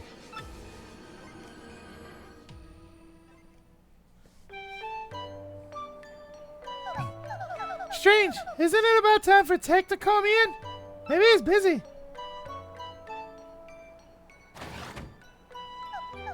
Oh, here we go. Mumble mumble means the X-Naut wants meat. Whenever I play 64, I don't really have any chapter except the Cloud one to an extent, where I go, oh boy, this one. Thousand Year Door has a few chapters where I go, all right, this part, and I have to brace myself. Yeah, you're kind of right, and I think I've often said I meant to actually talk about this. I'll wait until after I'm done like the whole playthrough of the game. I was gonna post about that, and kind of like what I said to you guys is that I always said that I have nostalgia for 64 is why I think it's better. But as I'm playing this again, I do realize I don't think it's nostalgia. I think the pacing of that game is better. I think it's more consistent. Better's not the right term. I think it's more consistent. The toy box is probably the only thing that I really remember in 64 where I'm like, because you have to keep leaving. You have to leave, and you gotta, like, that kind of got on my nerves. But other than that, yeah, I think for the most part, I just think 64 is a more consistent experience. And I think I enjoyed that a little bit better. Plus, I don't know if somebody had pointed this out before. I was watching Daniel's video from a little while back, and like he said things that he hopes that the remake has. I really do miss that button where you do the spin and you go really fast. I did really like that, and I have noticed multiple times that I don't have that. There have been multiple times where I realize anytime you see me randomly go sideways, you know, the whoop, anytime you see me randomly do that, that is me forgetting I don't have the speedy spin or whatever it was called, the speedy spin. I can't believe you would say Thousand Year Door is a bad game. Tech, what do you want today? I'm not really in the mood. Princess Peach, I have reached the conclusion.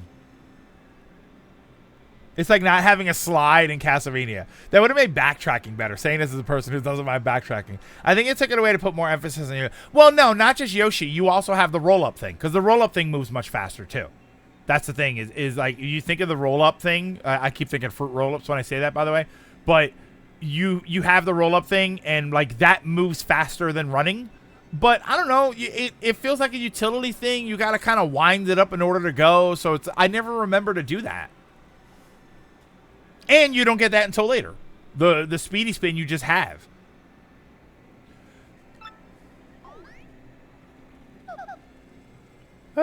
Conclusion? I have struggled with whether to obey orders or to speak to you. And I have also struggled with what I should believe. Tech, you don't sound right. What's going on with you? Is this weird? Princess Peach, please escape from this place as quickly as possible. Escape? Tech, what do you mean by that? I mean, why all of a sudden? I mean, why am I even questioning this? Get me the hell out of here. The data you procured has been analyzed, and something terrible is... No, I will not say, but I have found out everything about Sir Grotus's plans. Grotus's plans? You mean about conquering the world? Yes, and among those plans was the reason why you are being held here. According to the data... Mumble, mumble. No way! That's impossible! I don't believe it! I can't believe it! Yes, everything is true. That is why you must escape from here as fast as possible. But how can I do that, Tech? I mean, I don't even have the slightest idea where I am. Just open the door and let me the hell out of here. I'll spit on you. I will not hide anything anymore. No, not from you. I will tell you everything. The place where you are currently being imprisoned. This is the moon. The moon? You mean the moon that hangs up in the sky at night? That moon? That is correct. We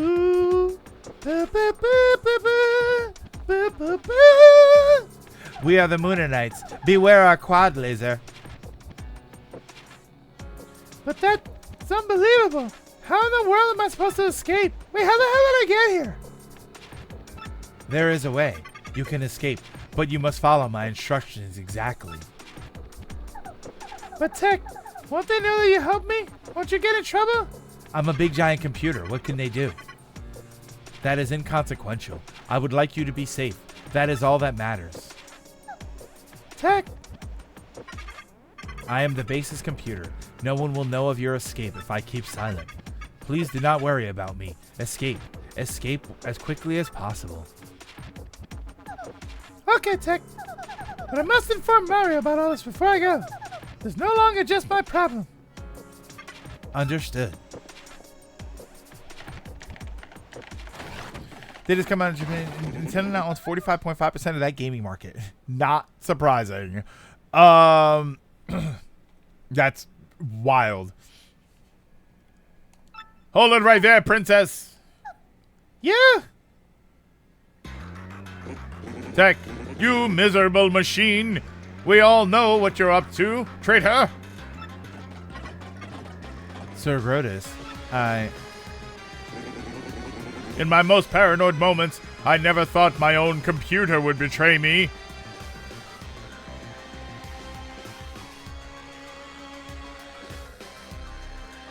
Alright, sorry. Just, giving my computer some attention just in case. Well, it doesn't really matter. Especially since it ends here. How did he sneak up on Tech? Yeah, why wasn't the door locked? You monster! What are you planning to do with him? Only one thing to do with a malfunctioning computer. Cut the circuit and delete all the programs and data that caused the malfunction. Of course, Tech does kind of control our life support, and, we are on the moon. Obviously, all data relating to Princess Peach must go as well. Yes, we must be absolutely sure nothing like this ever happens again. No, I am normal. There is no malfunction. Pipe down, Tech. X-Nauts, at the same time, press the red buttons on Tech's sides. Got it, sir.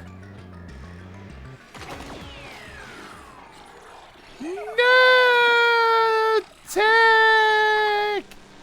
Mail. Sent. Princess Peach.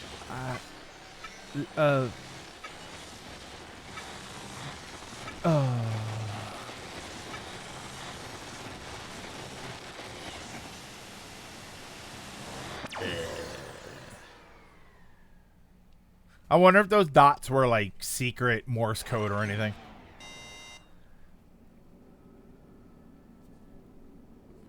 Deletion complete.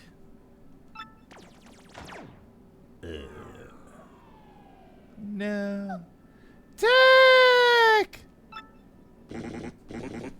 Too bad, Princess Peach. Tech is no longer with us.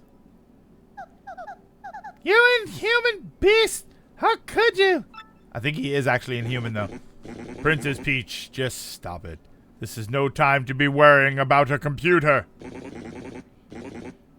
We have a very important role for you to play now. Yes, very important. No! I don't know why he laughs that way.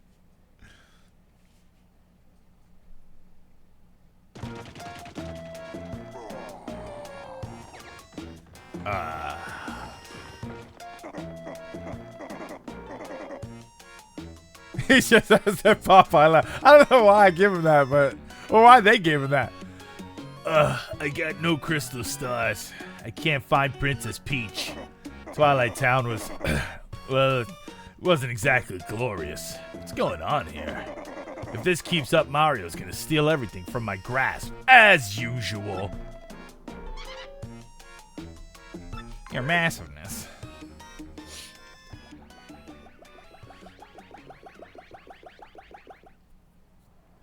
We did it. The Magic Koopa scouts found a suspicious underground chamber. It isn't even on any maps. It's really suspicious. Something must be there. Have my luck today. About time! Well done! This is where it all turns around for me, definitely. Hammer Road Battalion. Oh god, she said battalions. Battalion is attempting to breach the chamber at the moment. The area's penetrable. There's scraping tooth and nail in there. No problem. Direct me there. I'll blast us through. I'm Bowser, baby. Even Bowser uses battalions. Oh boy.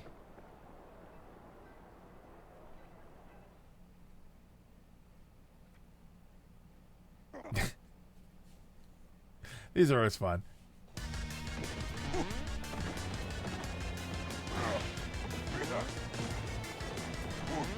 Whoa.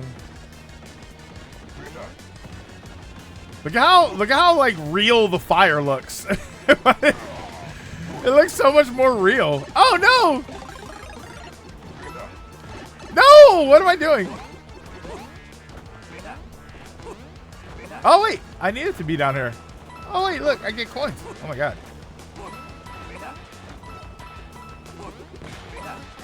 Oh, but I can't get up there.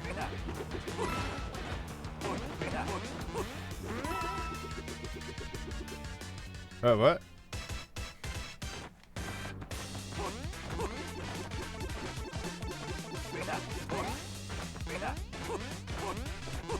Can he run? He can't run, right?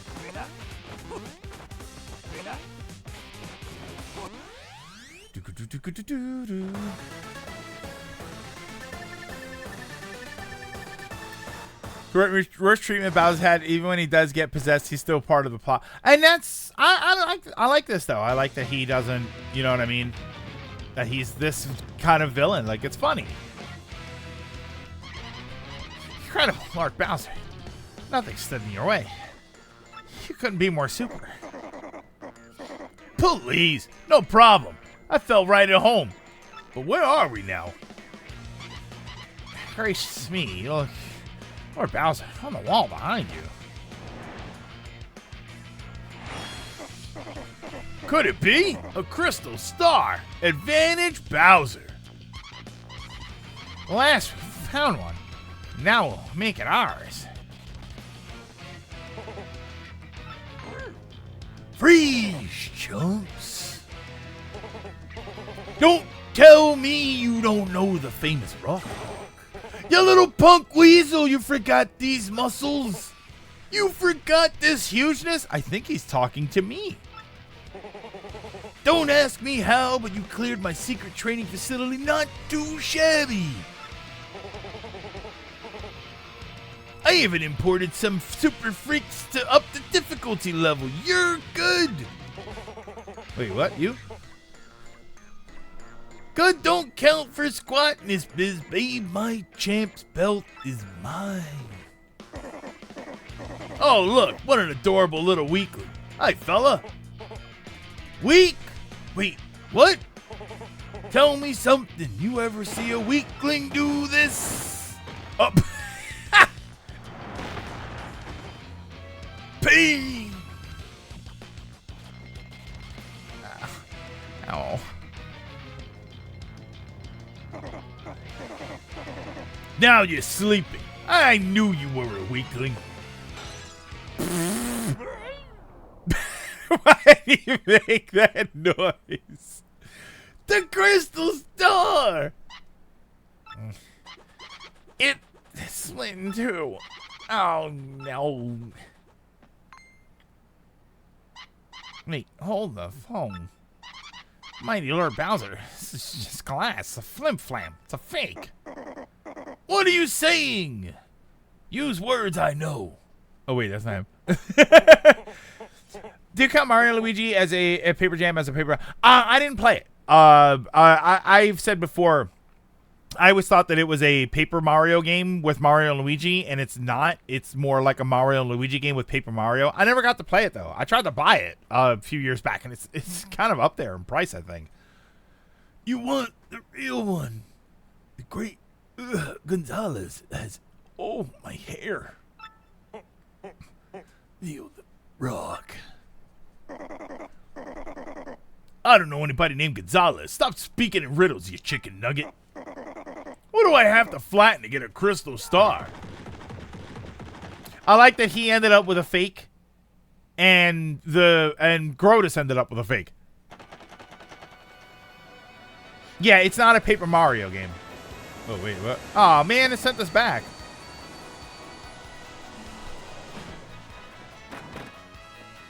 Yeah, it's a Mario and Luigi game starring Paper Mario cast. It's not a Paper Mario game. I have to pick it up, man. I wanna play it, but I wanted to play it for a while, but it's expensive, right?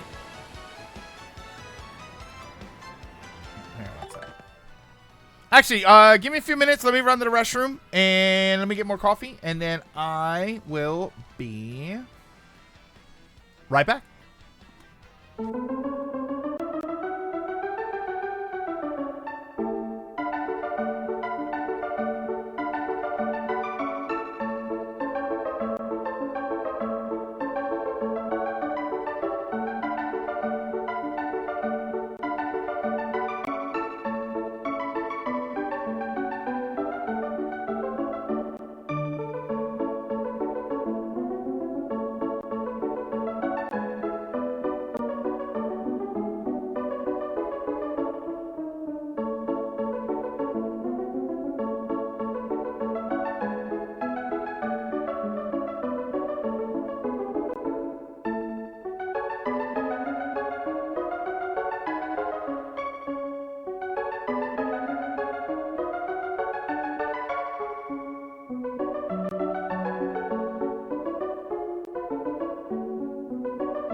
Oh, I have a modded 3DS.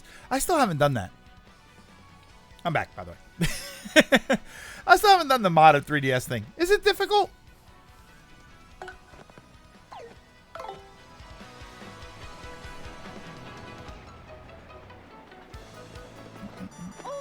Oh! That must be from Princess Peach, don't you think? Mario, I now know where I'm being held.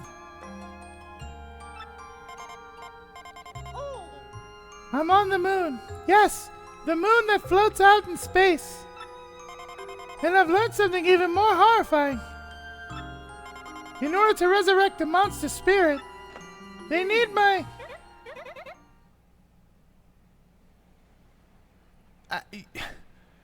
Excuse me? I was in the middle of telling you something important. By the way, I actually heard modding your 3DS is surprisingly easy. The moon? Princess Peach is on the moon? Well, that's good to know. But why would her email be cut off? Oh, her email's cut off. Okay. It didn't like they didn't clarify that that's what happened at first. So it's just like, why did he just close it in the middle of a sentence? Oh, Gonzalez suit. Yeah, you're right. I owe you a Gonzalez suit. Sorry about that.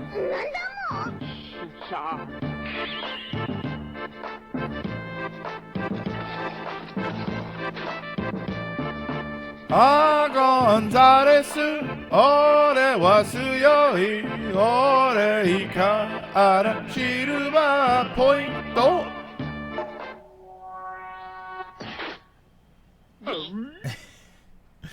Mario hung up on her because he knew he needed to be stupid for the plot to continue. As do many heroes in many stories, and it drives me crazy. And he Sakai you to his prison. The issue for Paper Jam is that the Sticker Star Paper Mario fans are like, it's a Paper Mario game. Tried to latch onto it, but the game is clearly labeled and sold as a game in the Mario and Luigi. See, and that's the thing. I didn't really see it as sold that way. It was sold as Paper Mario. It's kind of like it almost feels like misdirection in a sense where, all right, you can say that it's a Mario and Luigi game, but they kind of plastered Paper Mario on everything. And say, oh, Paper Mario was back. Like if I remember right, there was an ad that said Paper Mario is back. And it's like, okay, you kind of, that's not right? And I'm looking on eBay. They're selling on eBay for like $40,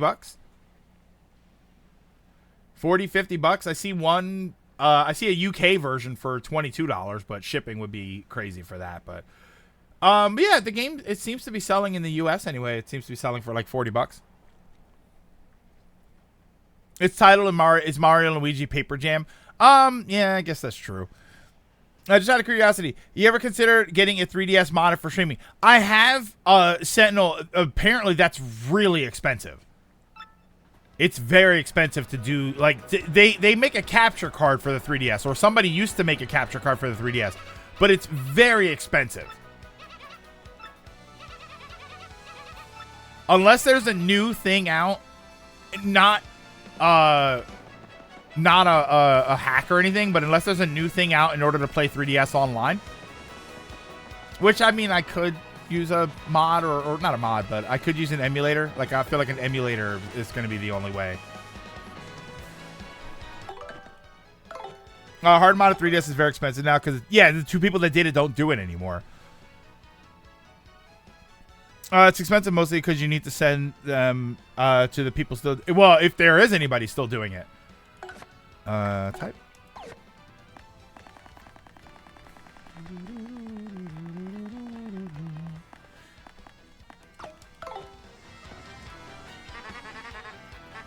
Guess what I found in Rapture Ruins, bro? Rapture's Ruins, bro. Yep, a marvelous compass piece. This part of my adventure was actually sort of sad, if you want to know the truth. It was pretty bizarre, bro. Want to hear what happened? It's a long story. Oh wait, I missed one. Oh, I missed Jazzafraz Town. Do I want to hear both of them? Will he bring out... Oh, he won't bring out the other partner. How did I miss the other one? Well, like I said, it's a really long story, but here it goes. As soon as we hit Jazzafras Town, we were overcome by the glitz and glamour. Very lively place, bro. Tons of daisies live there. I mean, not the good ones. And they're always smiling.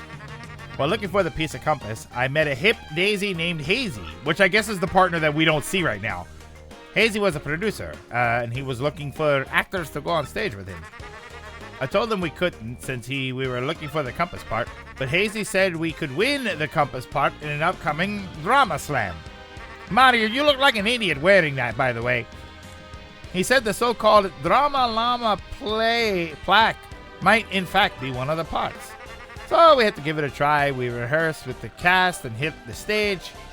Our musical was called The Mystery of the Fiery Hat of Social Awareness. Okay. Hazy was in the last chapter where Luigi was great at playing... saying Luigi was great at playing grass. Oh, well, the green, you know. The script was great, but I got really hosed, bro. My part, was grass. I played grass by the side of the road. Grass, bro. Grass! I just sprawled on the ground and had to be silent. Everyone but me had lines. I don't care if I was wearing green. If I was wearing green, who cast someone based on that? It was awful. Okay. Now I feel like an ass. In the end, our musical was the talk of the town, and we won the drama slam. I got the compass part I was after, but even that didn't make me very happy. The huge after party just made me feel worse, so I snuck out the back door. Oh, I do kind of feel bad for him in that. Oh, they did up top, Latimer, but that was a while ago. I don't know if anybody put it on Discord, which I didn't have open. Outside were tons of fans. My fans. Fans of grass. They swarmed me. I find it fascinating when it comes to Paper Mario as a platformer, a racer, or a party game. Franchise is near flawless record, but when it comes to the sports games or RPG, it's kind of a roller coaster. One entirely marred by poor decision choices from the developers. And notice those are the franchises that are sometimes sent out to other companies, right? The sports games, right? Isn't there another company that does the sports games? The RPG and Paper Mario games are like intelligent systems, and then sometimes they're not. Cheering for grass, I was ecstatic, bro. After that, I added the piece to the marvelous compass, which pointed north, pointed to rapturous ruins in Grimble Forest. Then the voice again. My cherished Princess Eclair, how you soothe me. I would be grass for you. And I'm the simp? I will find you. I will reach you. I will stand by your side and be your Luigi. You have Daisy. Easy, chill. Mario Party was also controversial. Mario Party Advanced 9 and 10 Island Tour were all mixed reception. I came back to Rogueport, and here I am. Another leg of my adventure completed. Want to hear something else? Sure. I don't think any sports games have failed to sell well, even if the quality does vary. I wasn't sure about what about the basketball ones? Did the basketball ones sell well? I mean, there was only like 2 of them, right? Well, like I said, it's a really long story, but here it goes. After journeying deep into Grimble Forest, I found the domed rapturous ruins. It's hard to say with his accent. Inside, everything was pure white. I couldn't tell where the floor became walls. Proceeding dead ahead, I found myself in a chamber where... Oh, wait, I didn't mean to click that. As I approached the boy, someone named Screamy appeared out of nowhere. Screamy said the boy's name was Cranberry and that he'd wait for a child of fate. What? That didn't make any sense to me, so I started searching quietly for the compass piece. But then it happened, bro. I got a tiny tickle in my nose and I let out a huge sneeze. Cranberry must have heard it because he opened his eyes right up. He looked at me and smiled, and all of a sudden I could understand his language. Can you believe it? I learned that the boy was the last of an ancient race, the Luffs. He'd been there guarding the marvelous compass piece for the last 1,000 years. He told me that the compass is an item with the power to see into the future. The ancient Luff Empire used the power of the compass to rule much of the world. Because of their greed, they were cursed by the compass, and their empire collapsed. To prevent a repeat of their fate, Cranberry broke the compass into 7 parts. He hid 6 and kept one, putting himself to sleep until a worthy hero woke him. I was that hero. He gave it to me, and then he and the ruins vanished. When I added that piece to the compass, it pointed to far north, where the dreaded Hate Song Tower stands. This time, I heard Princess Eclair's voice more clearly than ever before. I will rescue the princess, I will be super, and I'll figure out the rest later. Anyway, I headed back to Rogueport after that. I'm making my final preparations for my final battle now. I'm a little nervous, bro, but that's what I've been up to. Anyway. Mainly focusing on the quality. And where Mario 3's Carlax reduced plot point. Peach sends messages to Mario giving him hints, and then she eventually gets caught by the... Oh yeah, you're right. Do-do-do-do. Because with the letters.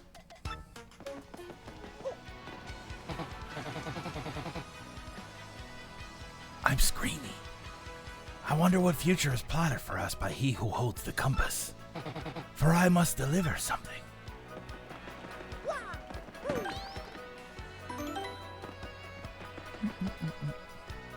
Yeah, I don't really focus on sales because the hidden gems is possible. It's possible to find incredible games that didn't sell well.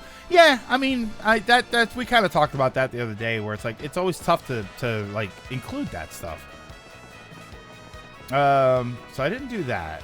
Oh, hold on. Before anything else, let me go and let me get this spike guard badge thing before I forget it. Oh, actually, let me get the hammer too. But before I forget anything else, let me get the spike guard badge because I keep forgetting this damn thing.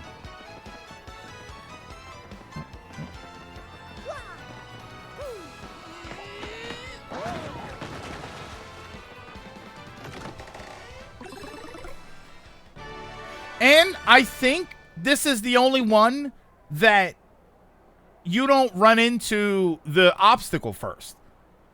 Right? Normally you run into something like, oh, you find out that there's nowhere to go and you need to break through the floor and then you get the boots to slam down. Or you need to figure out where to go and then you get the boots to climb the pipe. This one, there's no, like, we're in a dungeon, there's a big block, you can't get past it, you need to find the hammer. No, Gold, you needed to get to the next area, but you will run into the hammer before you run into the obstacle that you need to pass it, right? Yeah, not that it's optional, but I haven't gotten... Yeah, you see them in passing, but I haven't gotten to the wall or the block that I need to break first. Yeah, you saw one. I've seen a couple. I've seen a couple in the pipe room. There was the one in the pipe room. I think there was a couple of them somewhere else that I've seen. Like, I've seen the blocks that you can break with it, but it hasn't gotten to the point where there's a huge block in our way. We need to find the hammer to break through it. Yeah, I saw the stone block earlier when traveling in Twilight Town. There's one below in the pipe room. There's one in there. So it's kind of interesting. There's one next to the Twilight Town pipe. But we never needed to go there yet. And it's not like we found it first and then we went somewhere else and then found the hammer. It feels kind of like different. I always thought that this hammer felt a little bit different.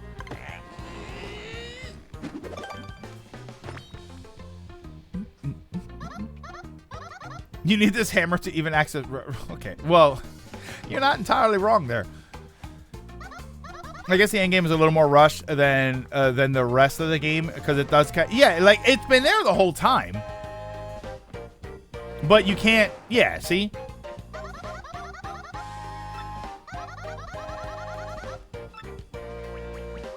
Yeah, I don't know. I always found that kind of funny. Like, imagine. Oh wait, this is kind of sad. This is the last time I'll get to see you, Mario. Definitely save Princess Peach, okay? And be careful on your quest, okay? Oh. Aw, come on, man. There should be like a little tutorial where you get to talk to her again. It'd be like if you playing a Metroid game and you find the high jump boots before you ever find a spot where you need the high jump. again, you've seen the blocks that you will use the hammer to break, but it never felt like you really needed them.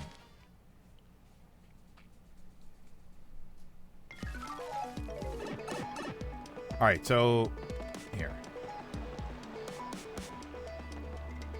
Before anything else. Oh, you can't do that yet? Damn it. Hold on. What do we got? Might as well get this now. It's like sequence breaking without sequence breaking. I would say a nicely placed, because you've been seeing those blocks a lot. I always wonder how you'll break them, and not that you have it kind of makes you want to go back to places that had those stone blocks. Oh yeah, it does very well. It does a good job of doing it. And to be honest, because you get a hammer to break the first block, you just kind of, and this is assuming, like, not even if you played 64, you get a hammer to break the blocks before, and by this point you've gotten the second pair of boots, so it's easy to figure, like, oh, I'll get another hammer at some point.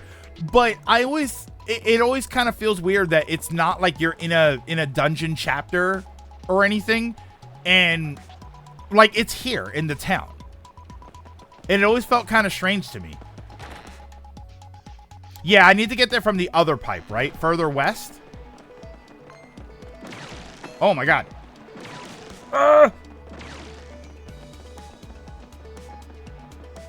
while I'm here.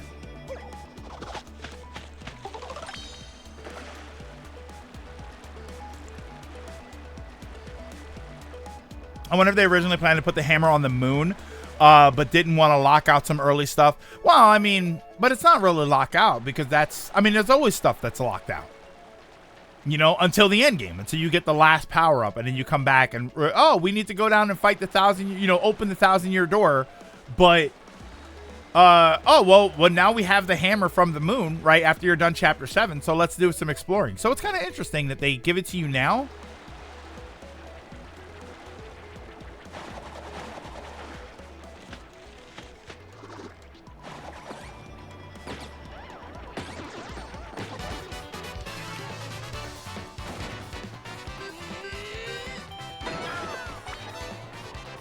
Chapter 7 does lead to Chapter 8. You're not forced to do Chapter 8 immediately.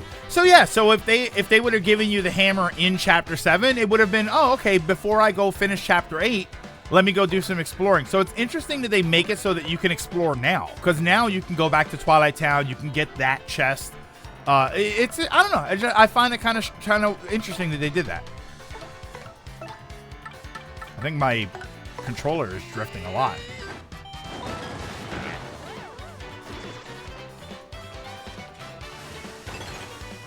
Oh, thank you.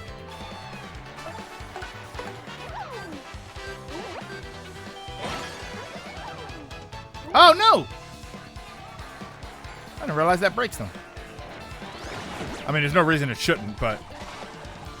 Does opening the door change anything? I don't know. I think it's just a shortcut, but...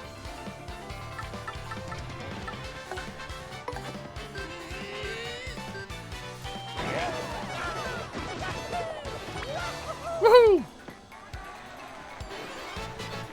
Yeah, I can go to far output, which I have to do. Well, that's story stuff. I have to do that now, right?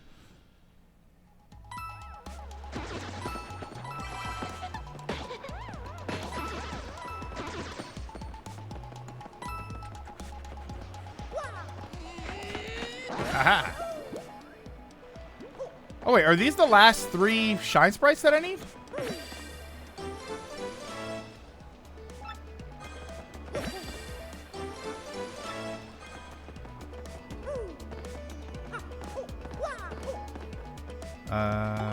No.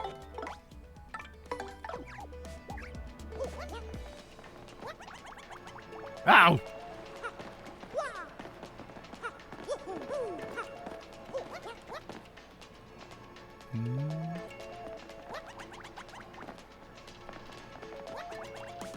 No! Okay, Mario?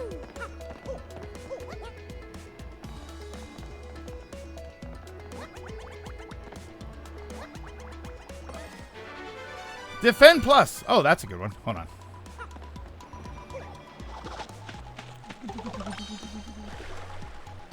Actually, here. we do that? Defend plus is 5. Oh, so we can take off... What did I put on that I didn't really need before? It was a double one. This one? Yeah.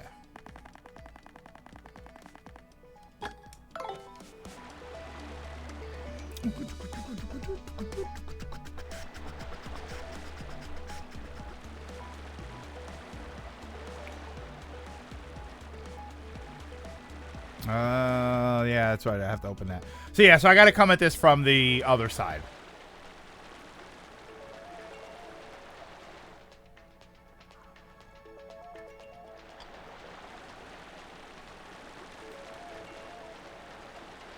Don't mind me, just the boat.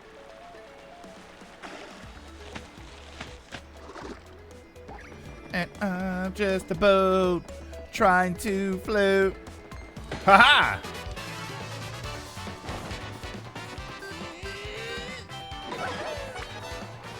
I'm not a boat at all.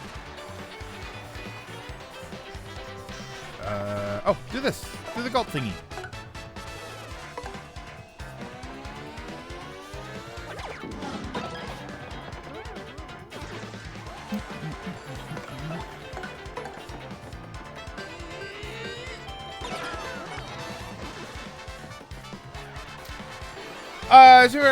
This we all know it's important factor. Many devs important. It's how we bring a good sales doing bad, doing good, bad sales doing bad. My entertaining part of the overall debate. Yeah, it's right though. It is correct that it's tough to bring that up as it's tough to bring it up as any sort of definitive kind of like this definitely means that. That's one of the reasons I it's like when people talk about hidden gems. Haha!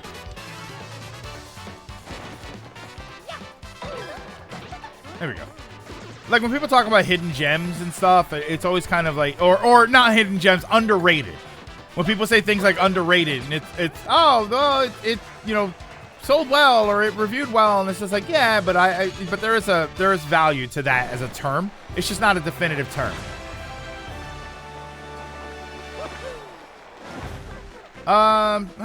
It's really hard to not just keep going badge at this point. We'll go flower points. We went badge last time.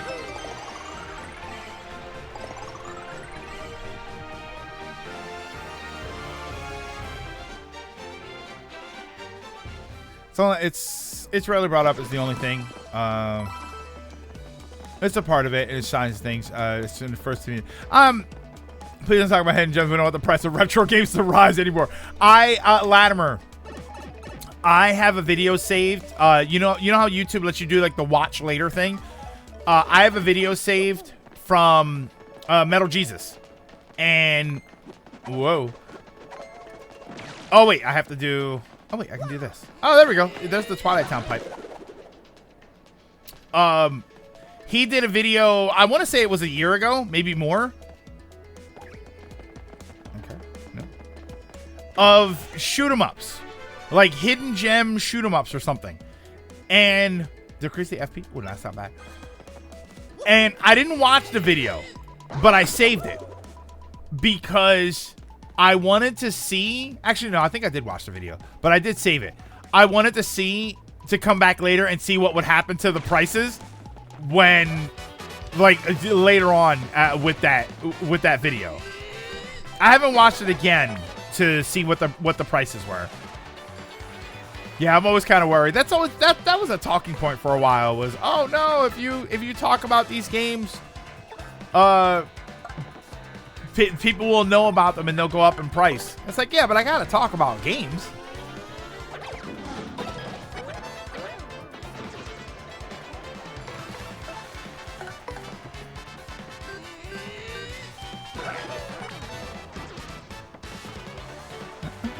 I currently have 67 badge points, 30 health, and 30 flower points. Whew. I supported BP. Oh, boy. So the oil spills are your fault. All right, so I need to go up. And then drop back down. Isn't there a better way to get there, though? This doesn't seem right. Aren't I able to get there from this side?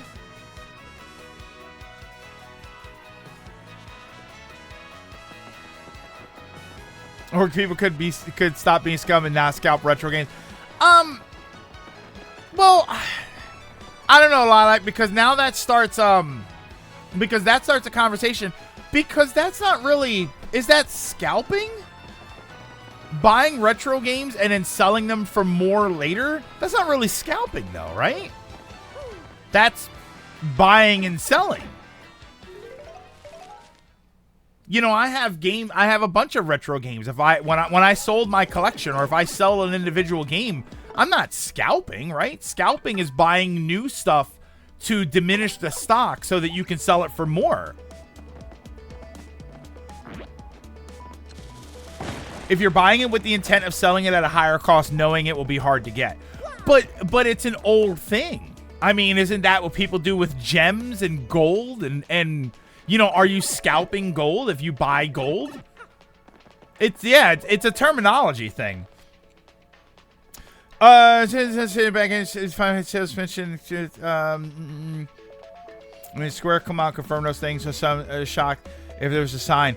And again, I won't go back into the Final Fantasy thing because we've agreed. I thought we've agreed that the Final Fantasy thing is kind of complicated because they didn't sell bad, but the expectations weren't met. So were the expectations, like, we don't know, were the expectations too high or did they sell poorly? But we know that they didn't sell that poorly. You've come quite a ways. I'm Chet Rippo's adjustment house. If you think you want to change your stats or your partner's ranks, then I can adjust those things for the low price of 39 coins. Okay, no. Don't adjust anything.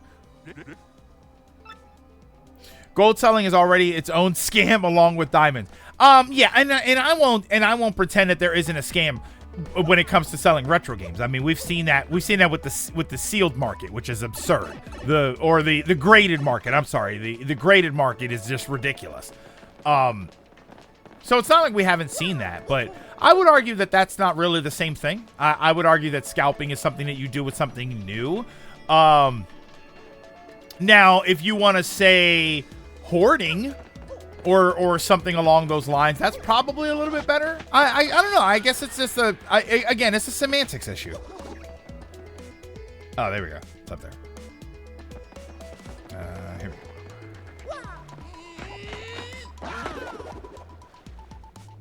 we go.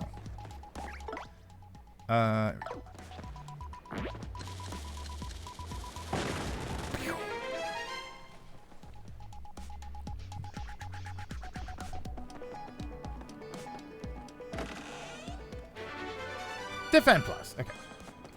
Yeah, like I wouldn't buying PS5s when they first came out so that you could sell them for more money. I don't think that's the same as buying a Turbo Duo from a vendor and then selling it for more online. I don't know that I consider that the same thing.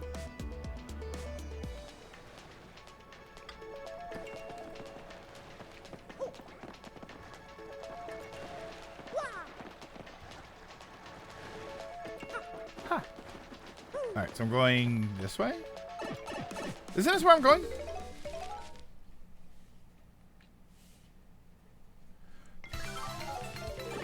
No, wait, this is the Petal Meadows. What am I doing?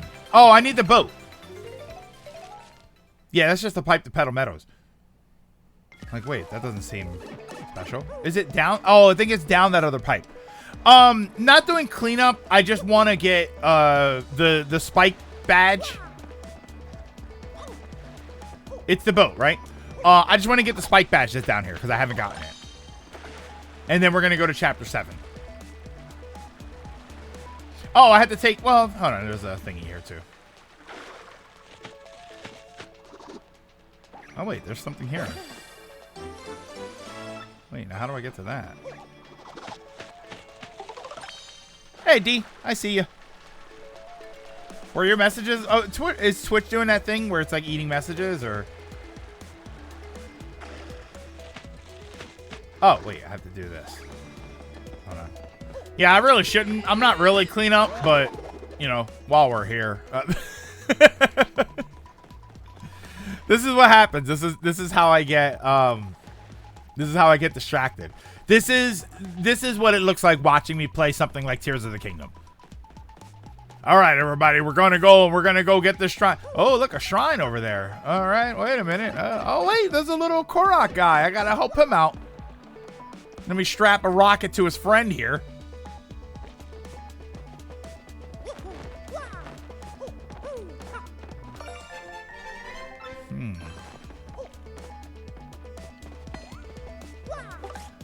I feel like there's something else here. Nothing?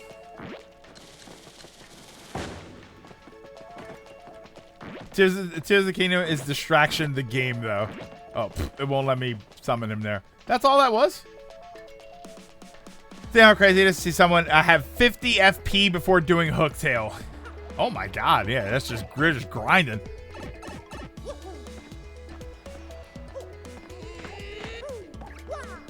Come on, Mario. Oh, wait, I gotta put my Waluigi clothes back on. Now, this is a scam. This is what takes me out of open world games. I get distracted and forget what I'm doing. That's why you put a marker on the screen, you put a marker on the map to let me know where I'm going, and then I can do whatever I want to do. And then give me the option to do whatever I want to do.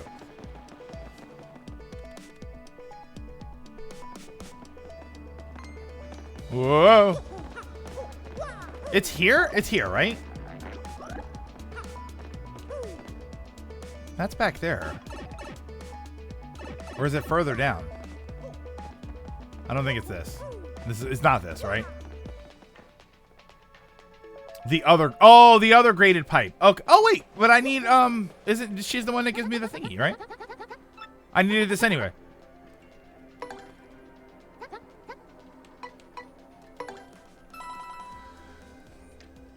Bring us to this important part of overall debate of getting back against.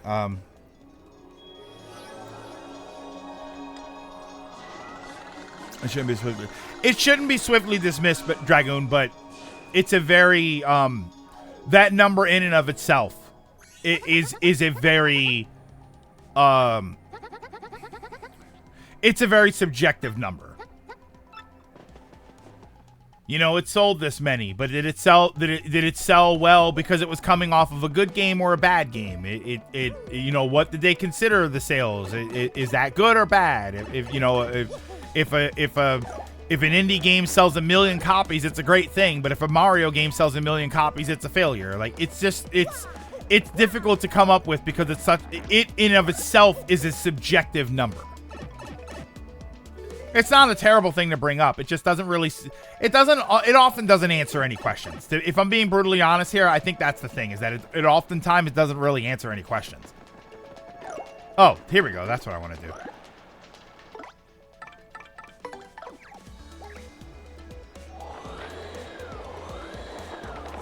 It's often swiftly dismissed, but it's also used by people way too much.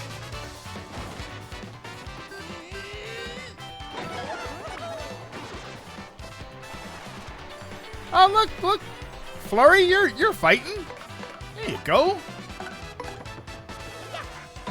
Look, Flurry, you're doing stuff. Well, you know, like sort of.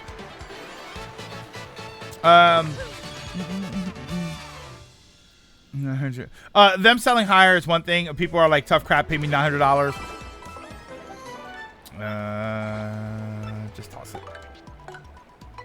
Toss it.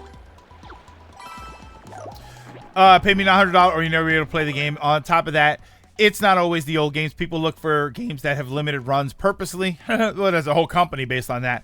To buy and hold until they go up and claim as preservation, and collecting when it's another get rich quick.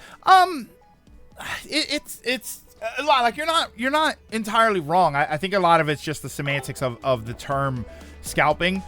The issue is though that here we go. Hang on, let me focus on this. Okay. Oh no!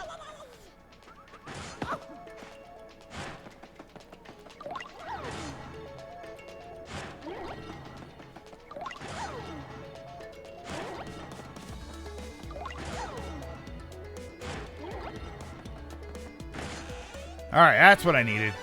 Spike shield. Make Mario able to jump on spiky foes without being counterattacked. Is there any chance I can use it on spikes in the actual world?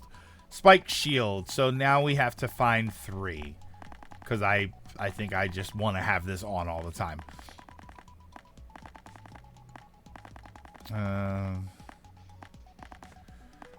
Oh, wait. I want to do that. Yeah, it still damages you. Yeah, I tried that. I imagine at some point we all kind of tried that one. All right, I'll keep it off and then...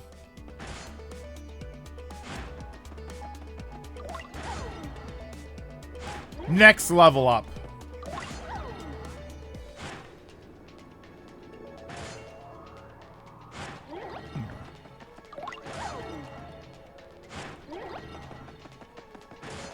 Okay.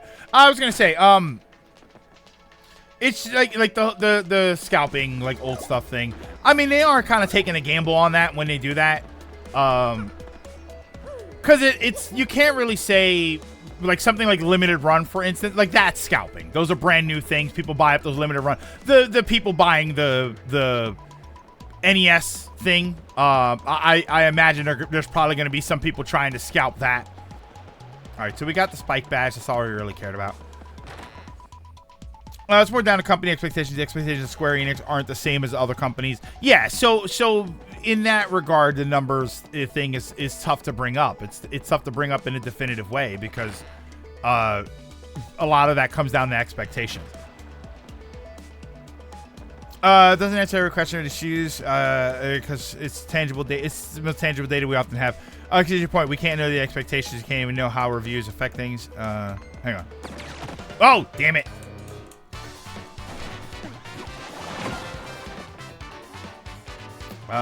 Let's do quick hammer.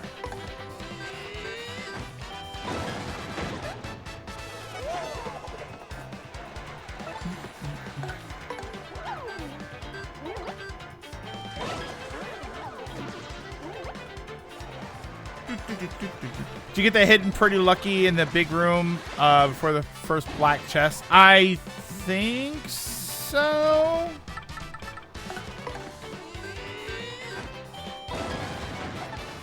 Bear in mind, Gold, I'm not doing like 100% run. This is just what I find. Like the star pieces, I'm not super concerned about because I'm not really buying anything from the star piece vendor. Yeah, this isn't really like super clearing through everything. I don't stream that way. I can't stand it.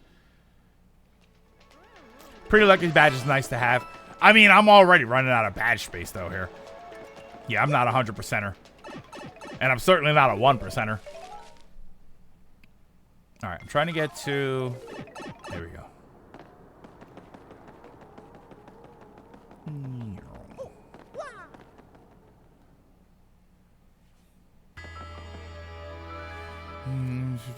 Tangible thing compared to this, you know, draw at least some conclusion. I know, like I know, and I'm gonna drop this topic now, but I know what you're trying to say, and what I'm saying is that, you know, I don't think everybody just automatically dismisses the numbers. I think people hear the numbers, but at the same time, the numbers are very subjective. You know, oh, it sold this much. It didn't sell this much. It met expectations. It didn't meet expectations. But none of that really, it doesn't particularly mean as much as we want to believe it means. Like you've said it yourself that people bring it up because they bring up the numbers that serve the purpose of their argument. It serves the side of the argument they're trying to tell. So it's not a case of dismissing it. It's a case of it being just a very subjective number. So it's important to understand that when you hear, like, it's a tangible number, but the meaning of that number is sometimes it's irrelevant. Like at some point there's a number that matters. You know, if it's a brand new mainline Mario game, right? If it's Mario Galaxy 3 and it sells 1 million copies, there's no version of that isn't tangibly that's bad. If Mario Galaxy 3 comes out and it sells 1 million copies, there's no real, like, there's no other interpretation of that number other than that's pretty bad.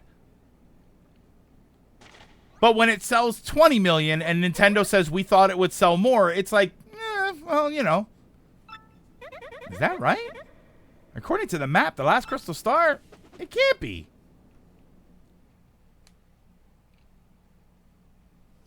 The moon.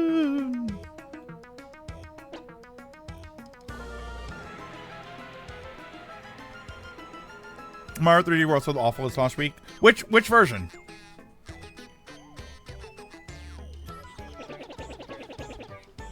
What did I give him? If what this map indicates is true, the location of the final crystal star is...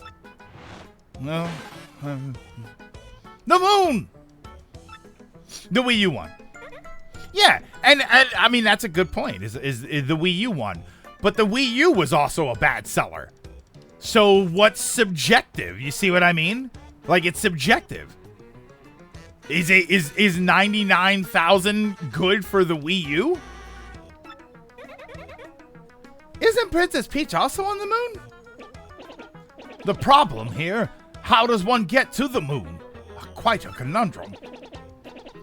Give me a moment to look into this. Excuse me, please. This shouldn't take long. Let me get my pajamas on. Why does Mario keep changing colors? Does he have food poisoning? Looking into this may take a little time, so come back in a bit. All right. You think Vivian would know the X not like? Yeah, why wouldn't Vivian know that? Oh, let me do all my power-ups and stuff. It's kind of interesting for a lot from those numbers. Again, not everything, but as you said, if we saw those numbers for a known franchise, the numbers don't super matter compared to expectations. They're noticeably lower. Welcome to the home. Oh yeah, Shine Sprite guy. Come on, Shine Sprite guy. How many? I have a ton of these. Oh, so I'm missing 5. All right, so you're definitely ranked up. She just followed them and teleported with them. It kind of makes sense. Shazibi. Shazubi.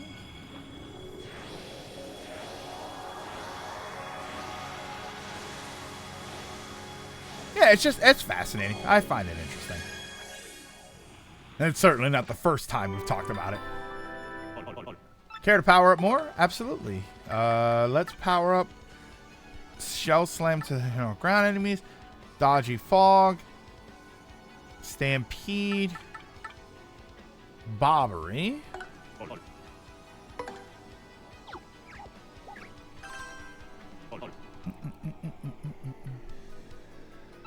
Shazibi. Yeah, Bobbery's like a must.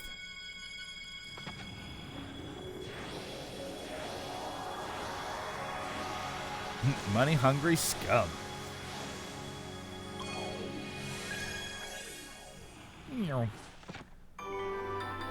Yeah, it's difficult, you know. All right. Oh, we only got enough for one more. I mean, I love Koops, so I'm gonna upgrade Taxi actually. His ultra rank move is probably the most DPS you will have. Upgrade your Taxi. Yeah, I'm gonna upgrade Taxi. That way he's got some good stuff and he has an all enemy ground attack.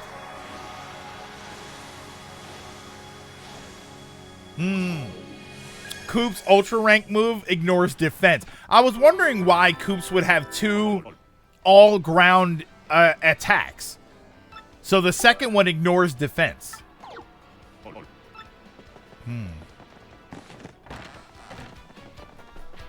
But does it also ignore DeWall?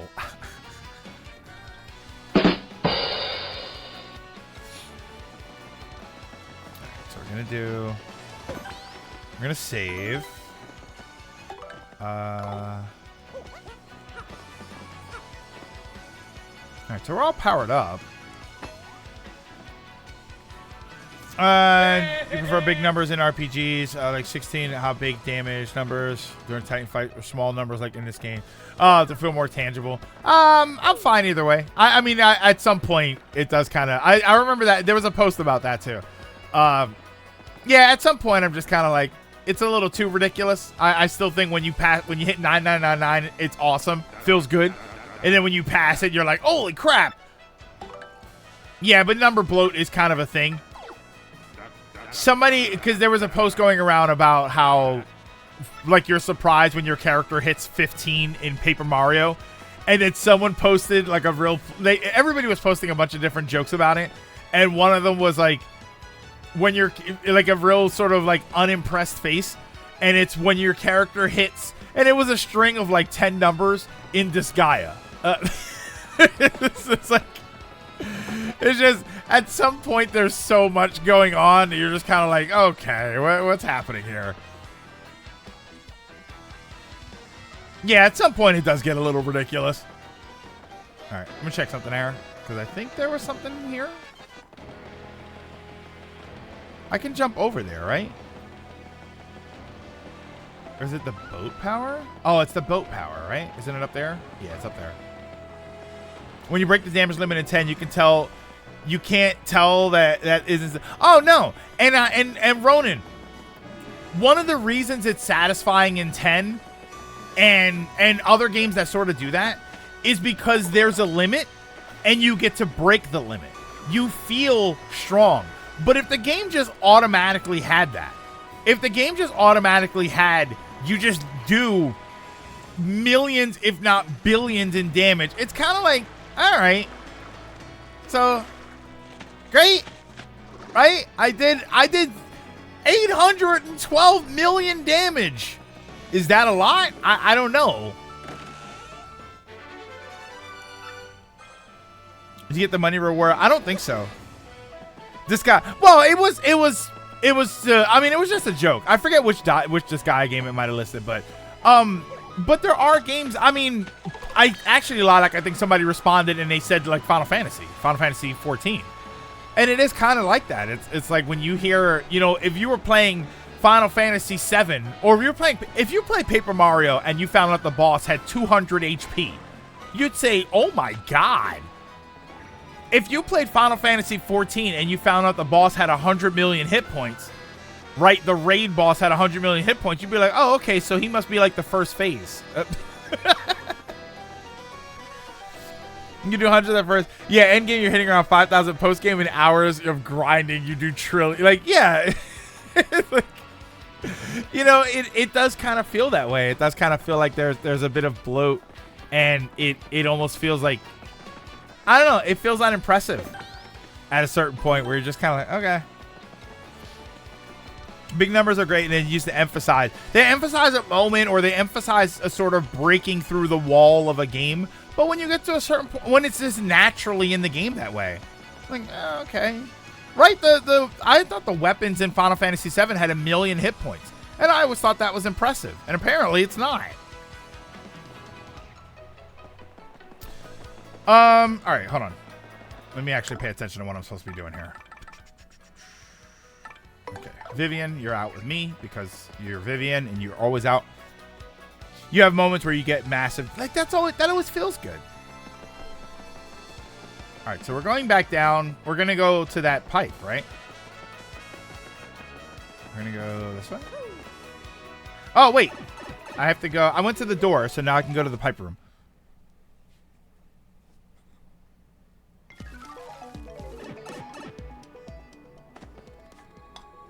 I was only able to hit about 3.4 trillion damage. I needed 4 trillion for the trophy in Disgaea 5. Like, that's so funny to me.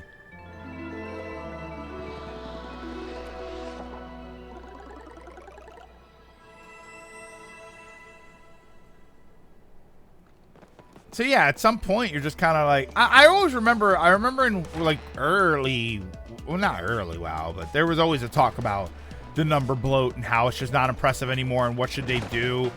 And I always said, just move the decimal point over like 2 spaces. Oh. At 35 million HP, I still got one shot by a super boss. So let me do... Actually, here's what we're going to do.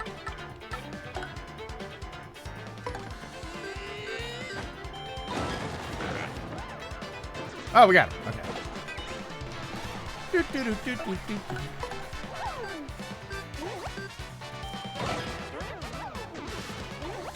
For like 16 early on, I was like, big numbers are cool, and after a while, it's just numbers. For the final battle last night, I was like, that never felt like it meant something. So yeah, I'm sort of in the middle. I don't know. I don't like when the numbers are too small. I like Paper Mario. It's a little too small for me. I think Final Fantasy 1. Oh my god. There we go. I think Final Fantasy 1 had a good balance.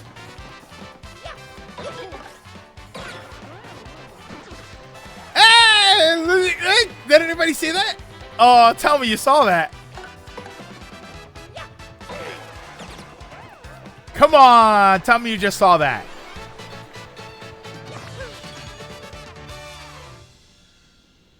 Oh, no way. Saw that? What game was that? That was Star Wars, the Bounty Hunter game. Hunters. Hunters has been downloaded. I prefer smaller numbers but big impactful ones. Yeah, it feels better. And that and like if your characters hit 1 million and then you do 5 million, that's impactful. But the fact that you're already hitting 1 million kind of takes away from it.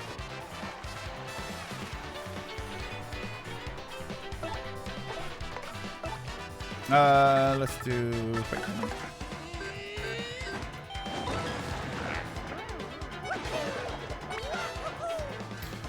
Yeah, too big and the numbers start to blend together.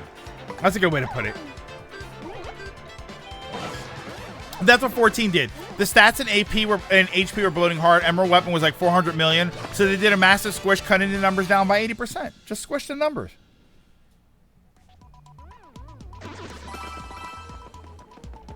Where am I going? I'm going... Oh. Haha!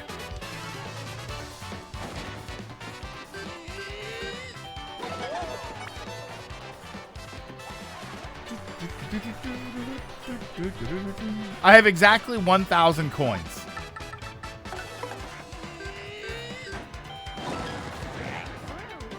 Yeah, I have to use the sewer grate and drop down.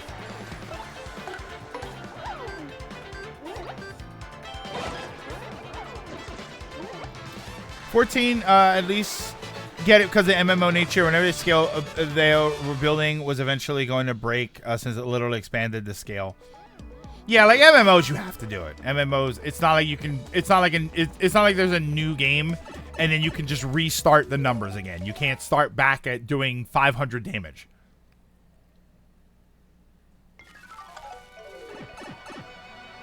Does that X underground mean anything with the bandage? Oh, that's where you spring up and you'll grab a pipe to move across to a secret room. The pipes that you grab like that, sometimes they're out of view, so they usually put some sort of marker on the ground for you to do something. Oh, come on. Really? Can I just go?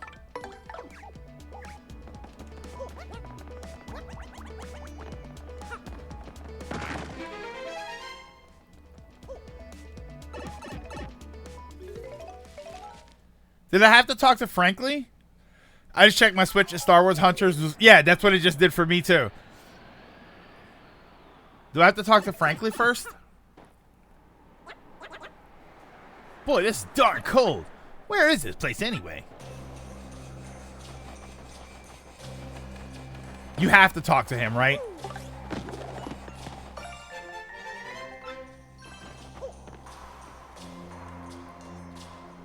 Because it won't trigger.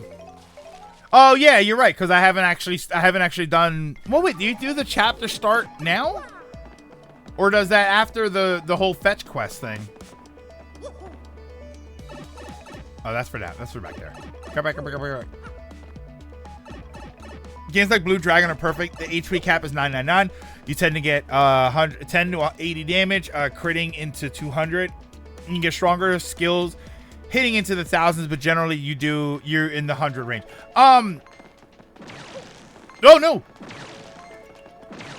I'm playing through Tactics again, and Tactics is like that. Like Tactics, I punched an enemy earlier today for 999 because I was focusing. I was using the like attack up ability for 20 minutes. So so when I finally punched the enemy, it did 999, and it feels good.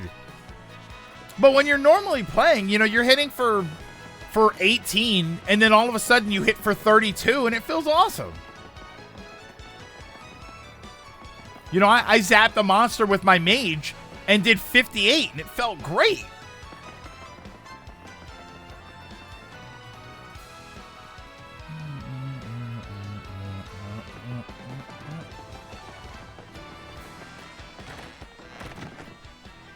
So much damage, essentially snap the game in half. Oh, I always do that with Tactics. Mom, Greg's playing Tactics again. With what Matt was saying, Type 0 is a good game. It's mission-based action game with RTS gameplay. In the overworld, the story is really good and hits hard. It's about as dark as 16, darker at times.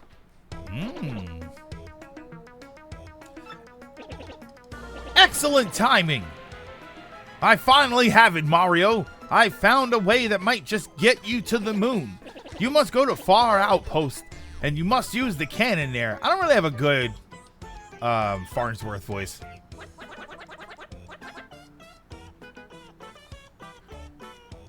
We're using a cannon to blast ourselves to the moon? Extreme! I know how it sounds, really. To be honest, I'm not entirely sure of the details. Accounts from Far Outpost speak of a device that can launch anything, anywhere. Even to the moon! This is gonna be so cool! Just point the way. Where is this Far Outpost? It's far! I believe there's a pipe to Far Outpost somewhere beneath Rogueport, but I'm not sure of the exact location. I believe it was hidden for some reason.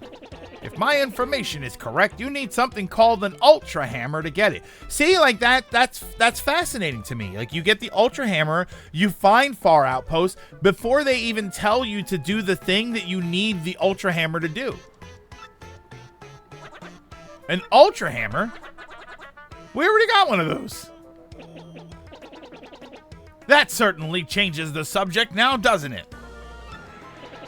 Use that Ultra Hammer to find the pipe to Far Outpost then. Get to it. We already did that too. Oh yes. One more thing you should be aware of. The Bob-ombs who live there are sort of a surly bunch. They may not let you use their cannon. You may have to negotiate with them. In any case, that's your problem. Good luck. Get that last star. Oh, you're asking about one-shotting ultimate weapon. Unless you can get a Knights of the Round or Omni Slash to hit 9999, the only way you can deal enough damage to clear if you have Vincent's ultimate weapon, as weapon gains 1 damage per kill.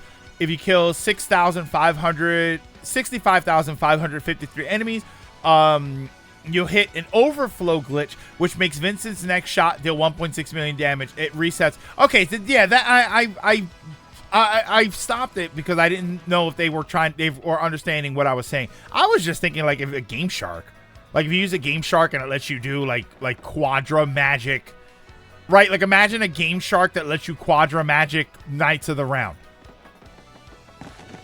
You know, and you do that, and then that was my question for them, was like, if you did 100,000 damage, would it fly away? And then when it came back, would it reset back to something like 20,000, or would it start the fight with 1 HP? And just have Sephiroth do this.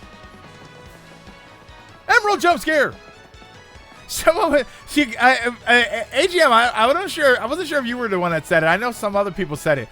Apparently, in Monster Hunter Rise, in the Sunbreak DLC, there is a weapon skin thing that you use. It has one of the monsters on a stick. Because I made a comment about that, like the Emerald Ultimate Weapon, where it's just like an emerald plushie on a stick. And people were saying that, yeah, in Monster Hunter Rise, there's a thing that's like that. If you do enough damage to clear the full HP bar, it hard locks to 1 HP, flies for a while, stops at Cosmo Canyon, and then you fight it at 1 HP. Oh, so to get the Flavio glitch in the original, when you shoot yourself out of the cannon, Flavio is just there riding the speed lines. That sounds awesome, though.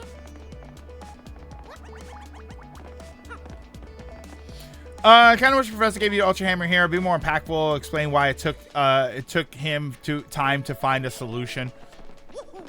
Or like if he said Ultra Hammer and then he said, oh, by the way, there's a treasure chest above me. You know, and then like the camera pans up and you find out there's been a treasure chest the entire time there. Hey, not a problem. It's just I just found it always kind of unique that you kind of get the hammer there and you haven't actually encountered the part of the story that says you need a hammer.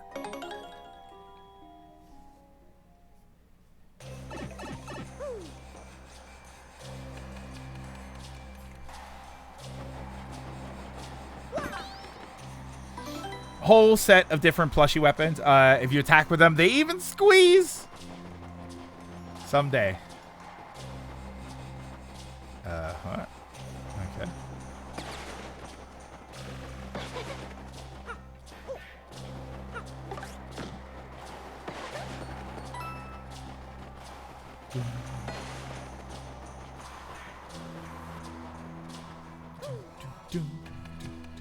I had a long weekend. I could have done it then, but, you know, I had to play Paper Mario because you guys were all like, you have to play Paper Mario or we're going to be mad at you. And I was like, guys, come on. Don't be mean to me. It's not terrible. It's not terribly interesting in how many games do stealth and melee combat and crafting the towers to climb to reveal the open... Wait, what game? What game are you talking about, Ronan? I wish 14 would get more joke weapons. Black Mage gets a paintbrush, which, I mean, works better for the new Pictomancer now. Ninja gets pizza cutters. Monks get cinder blocks and kettles. Otherwise, they don't tend to do good. Yeah, like, why don't they do goofy weapons? Like, I feel like, oh, go further up. I feel like 14 would do a lot of that stuff. Oh, I saw about this, thinking about Horizon games, and I was thinking about playing Forbidden West again, then it changed my mind. Is it just me, or does Horizon games feel like bloated Ubisoft games with little to no personality? I'm going to be honest with you, Ronan. I was playing Zero Dawn. I got really far into it. I unlocked the whole map. I unlocked the Frozen Wilds. I did a whole bunch of stuff in that game. I'll load it up one day so we can see how far I got. And I just never went back to it. There was I liked the combat. I liked Aloy. I thought that the world was very interesting. I love the monsters. I love the sort of robot life creature type things. Thought it was great. And I put it down. I forget why I put it down. I think there was another game that I picked up. I think it was around the time that I started playing God of War for the stream, and I just never went back.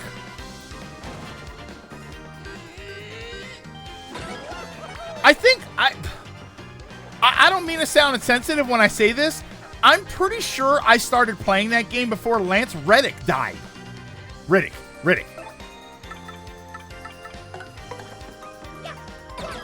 He's in the game, by the way, so that's why I brought that up.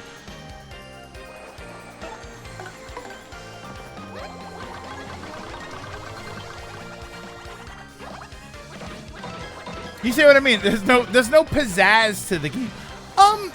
And I don't know. See, I don't know, because I like the style of the game. I think there's a lot of like flair to it. I think it's really interesting. It's got a great leveling system and a weapon system, and the combat is I've never rarely am I as engaged in stealth combat as I am in that game. Like, everything about it I really like. It just, there was nothing there. I had the same problem with Skyrim.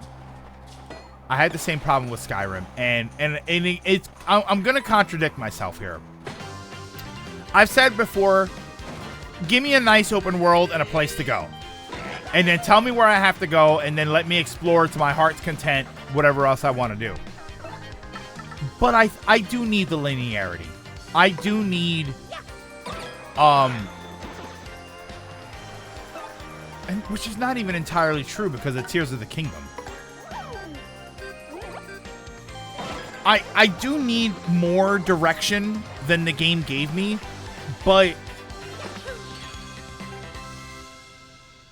you know what it was? I know what it was. I can tell you what it was. Other than the fact that maybe just other games get in the way. Yeah, Breath of the Wild is arguably less complicated or detailed, but it was way more engaging. And I think that's kind of part of it. I found the exploration in Tears of the Kingdom, and to a lesser extent Breath of the Wild, but definitely Tears of the Kingdom, I found it much more rewarding. There was much more value to me in exploring and finding things, and there was a better sense of discovery in Tears of the Kingdom than in Horizon.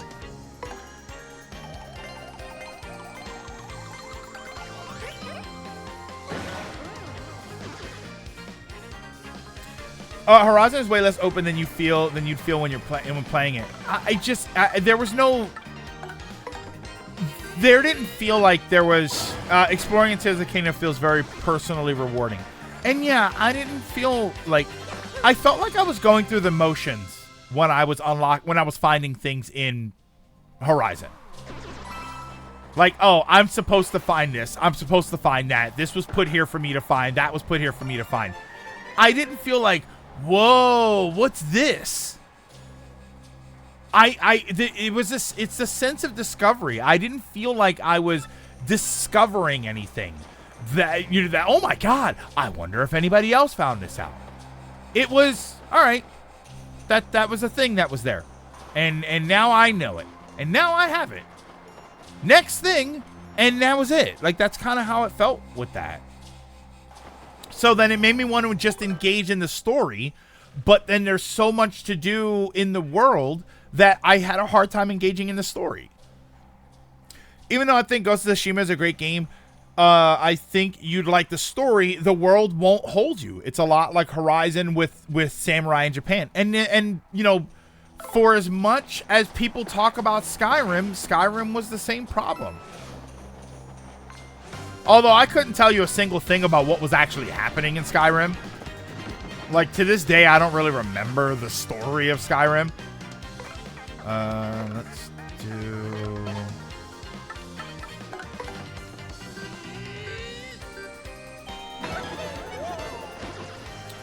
Greetings from the GameStop mines.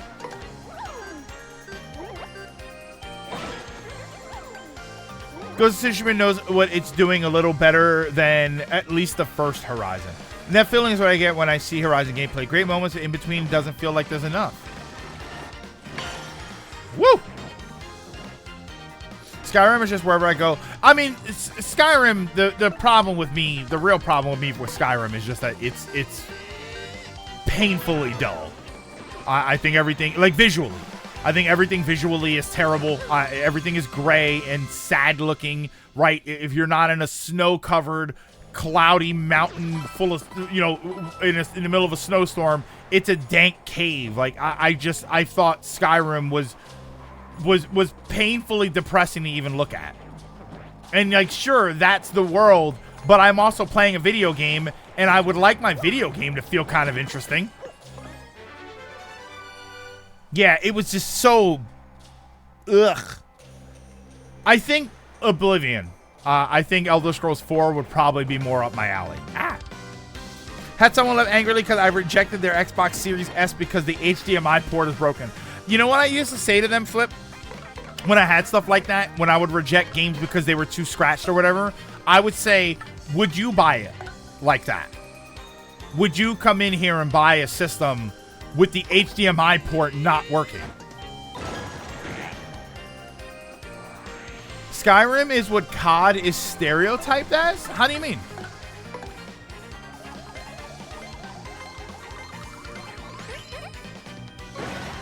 Been about a week, and I'm convinced that Hellblade 2 has nothing to it but pretty graphics. It's impressive graphics, but after a week, only thing anyone can talk about is how it looks. Kind of tells me the story isn't great.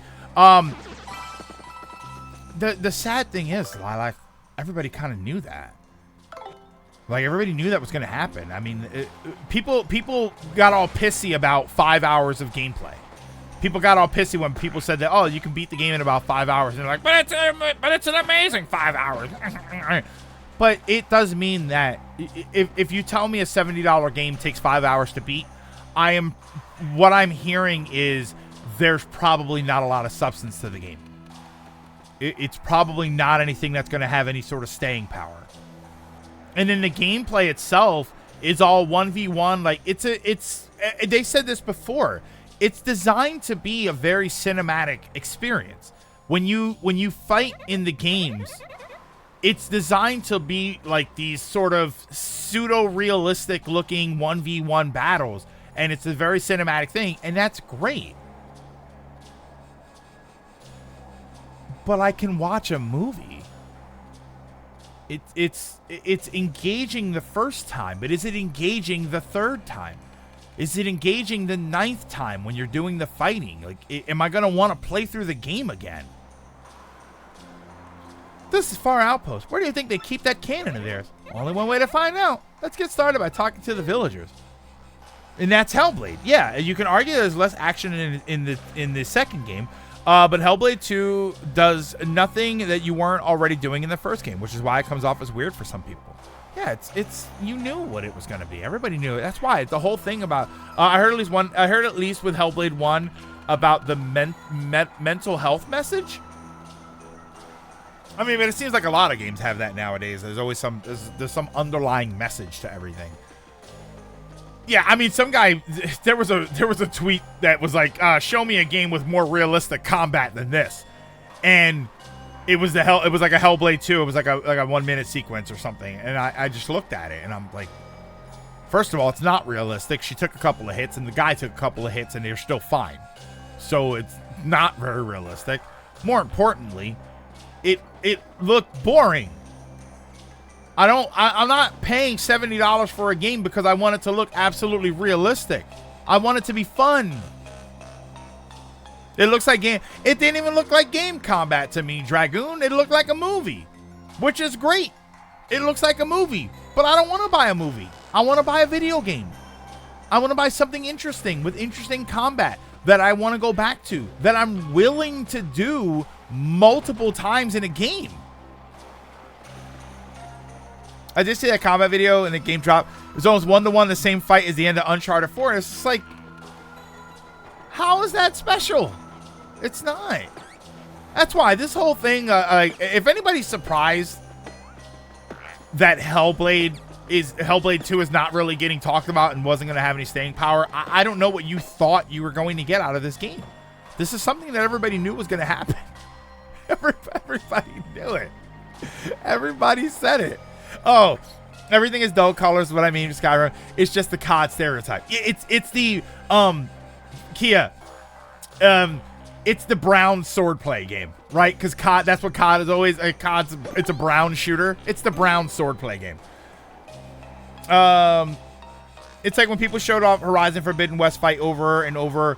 The Breath of the Wild or Tears of the Kingdom have this. It's like, no, but I always felt engaged when I was doing everything in Breath of the Wild, and everything outside of the fighting holds. Yeah, and what am I gonna do? Like, great, this fight looks amazing. Am I gonna want to do that 700 times? Hellblade 2 is the Horizon Xbox game. Give me a game with this great combat, and it's the most generic and boring walkout of a sequence. That's the thing. It is getting talked about a lot, but it's all about the graphic level. It's you know what, Lilac? Hellblade 2 was shown off at the beginning, right? It was in like the preview trailer for the Xbox Series systems. That should have been a release day game. If Hellblade 2, as it is right now, was a release day game, all of the problems that the game has, people would have made an excuse for, or it would have been excusable. I would say it would have been excusable. If it was the day one showpiece game for the new technology, I think you would be justified in having a 5-hour game, and it would make sense to say this one thing is the best thing about it, and I'm glad it's there for that. Wii Sports. Nobody talked about Wii Sports graphics. Nobody talked about Wii Sports music. Nobody talked about any of those other things. They talked about one thing in Wii Sports. It was fun. It was all the game had. But it was a release game that came with the system. It was all the game needed. Hell, if Hellblade 2 came out when the system came out, it wouldn't need to be particularly fun. It wouldn't need to be this long experience. It needed to look pretty. And people would have said, yeah, it's not the greatest game ever, but it looks gorgeous and it shows off what the system can do. But this late into the life of the system is wild. For the game to have taken that long. Sorry, got sidetracked a little bit there. Another thing that stopped me from playing Forbidden West, I'm not a fan of Aloy's personality. She comes off as this, I must do this alone, I have to do this, I must go north to find out what's going on. She's very me-centric, and her straightforward personality means that there's nothing interesting to her. She's like a bland piece of toast on a mission. I didn't mind it at first because she was kind of raised that way. And, you know, she was raised in a society that kind of hated her. And she had grown up doing things by herself. So it made sense. My problem is, by the second game, you should be shedding all of that. You've met a lot of interesting people on the way. You've had a lot of experiences. You should know that you don't need to do it on your own anymore. But I didn't play Forbidden West, so I don't know if that's what they were trying to sell us or not. I'm sorry, I'm kind of wandering around without actually doing the stuff I'm supposed to be doing.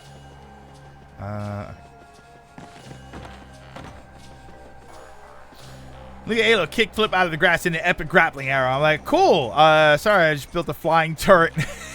Punch a 3-headed dragon to death. Only have a bomb barrel knock me off a bridge, and I'm laughing at what happened. Yeah, and it's just so much more interesting. It's more fun. It's so peaceful. Waboom! Far outpost is nice, restful place. Waploom! These are interesting explosion noises. What business do you have? I don't know. I'm hesitant to do that. Cannon. No such thing as here. But we heard there was definitely a cannon. What do you want me to say? We do not have one. I know nothing, Shibui. I know nothing about local cannon, lovingly named Big Bob.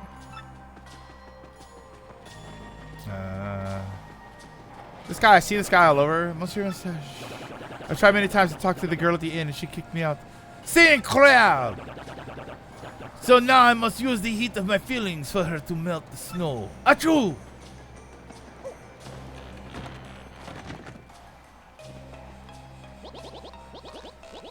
Make body and mind better. Yes, welcome to inn. Stay of one night is only 15 coins. You like a rest? Come back again, yes. Look at the snowman. I make big snowbob today. Maybe as big as him someday. Papawi. But I do not want the melting to happen. Snowmen, igloos, snow fights. Yes, all good. But snow gets boring sometimes. Other than everyone just gives these guys Russian accents despite not having any VAing. Yeah, it's just, you know, I don't know. Well, it's very, it feels very Siberia. Hello, traveler. First time in Far Outpost. What? Far Outpost Cannon. Wow. I apologize for that. No, I just had distraction. It is nothing. I mean, and also kind of the way they speak. Right, I just had distraction. Like all of that. Like when you look at like how certain cultures, like how their accents sort of translate over, or how their sort of broken English translates over, it kind of does feel that way. Yeah, they use like Russian slang too. This is Bobom Village, de Bluey. There is nothing here, de Blamo. As you'll guess from my Kablami reserved demeanor, many Boboms only open up to other Boboms.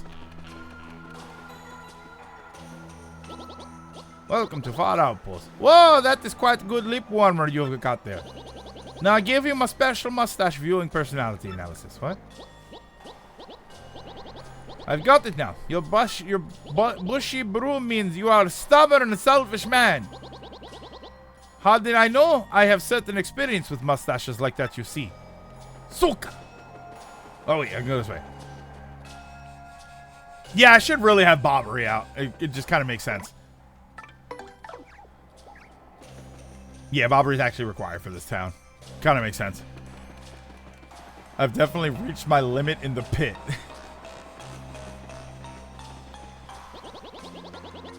Alright, I talked to you already.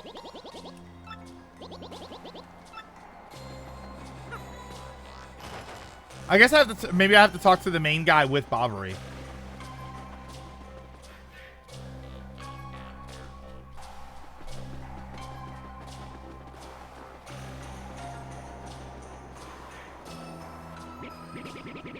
Did I not tell you we have no silly cannon? Now listen here. You're the mayor. How can an official like you lie that way? Old boy, I know I saw a cannon the last time I was here. So do not lie, sir.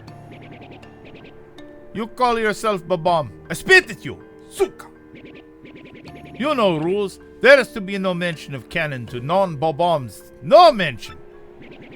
We must not allow it to be used for evil. Of course I know that. You great blowhard. But we must use that cannon to get to the moon, old boy. And if we don't, sir, the world could end. World could end. Well, we cannot have that now. Still, you cannot use cannon right now because of certain circumstances. Circumstances. We must have permission of Goldbob to use cannon.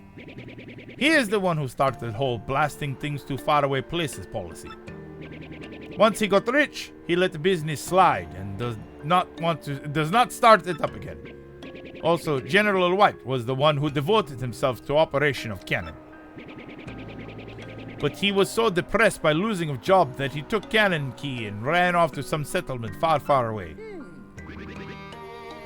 Goldbob and General White. It is correct. If you want to use cannon, you must find Goldbob and General White. Very well, we can't give up now, old boy. Mario, the search is on. Let's go find these two Babams. Once you find them, come back and talk to me. Okay. So he said far, far. So far outpost is probably the first place to go. Now we play World Hide and Seek.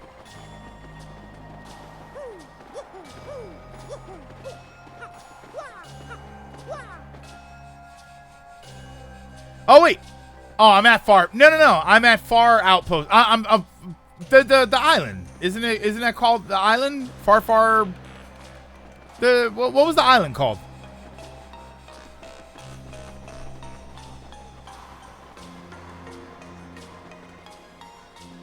Or am I thinking of Shrek? Wait, there's no Keel Hall Key. Why the hell did I think it was called something else? There's no pipe in here, right? Woo. So I have to go all the way back. Ugh.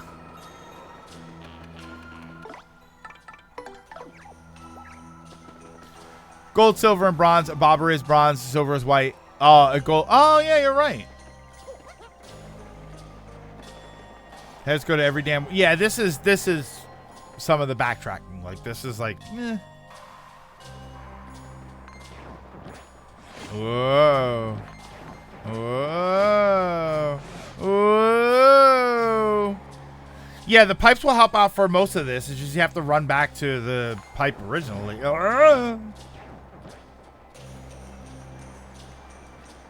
There we go.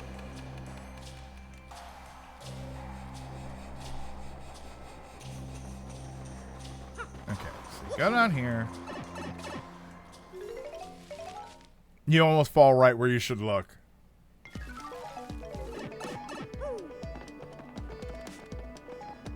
And then this one. Whoa! Ugh. And you have to run back when you're done.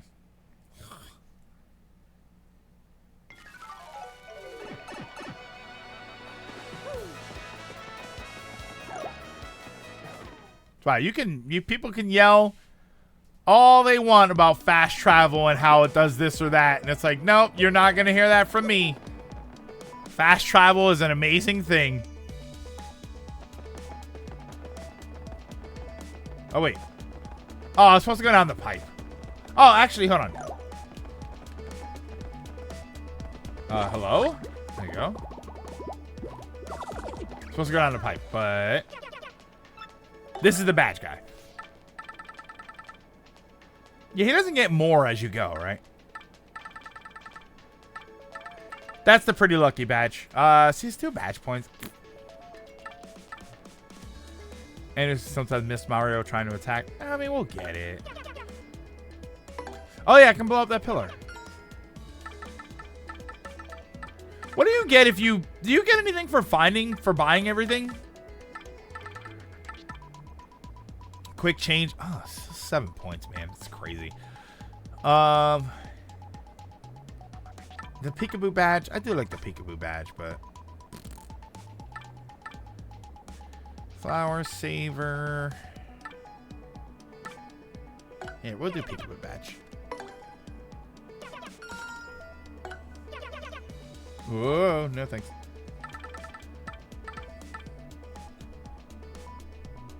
Happy flower, happy heart, happy.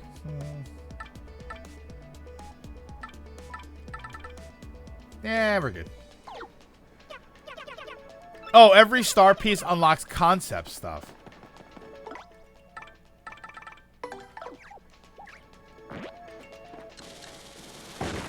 Okay.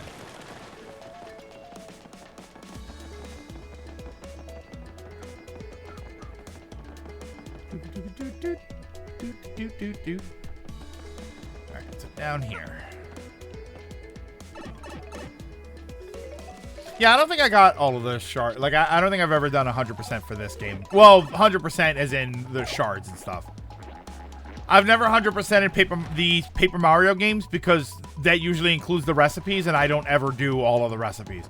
All right, so far, far away. See, I kind of thought they meant Keelhaul Key. You're going to do 100%? See, I don't like doing all the cooking stuff. While buying everything he has, didn't get anything special. Good check mark for how many you have left to find. Is it pedal? It's probably. Is it like that? Is it like pedal and then all the way around? Was it pedal and then the tree and Glitz Pit? Like, was it literally just each one in order?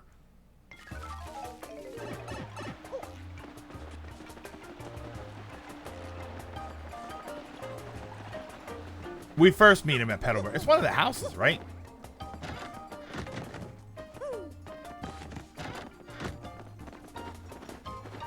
Yeah, Trouble Center. I mean, Trouble Center is not awful because obviously because it's optional, but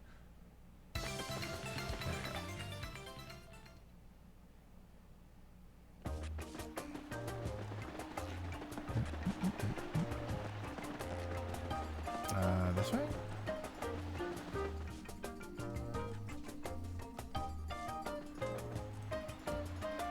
Hang on 1 second.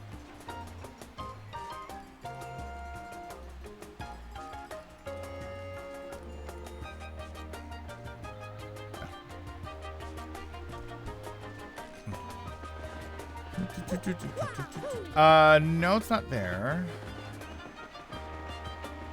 Is he just out in the open? It's not out in the open, right?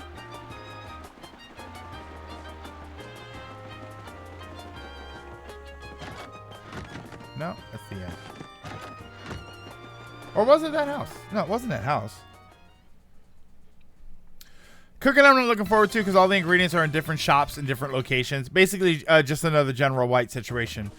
Yeah, I mean, that's why I don't really... I don't find it interesting. I don't find it interesting to go through the game that way. Is it here? It's not here. Yeah, this is the guy that was obsessed with Peach. I forget if you have to see the gold bomb first.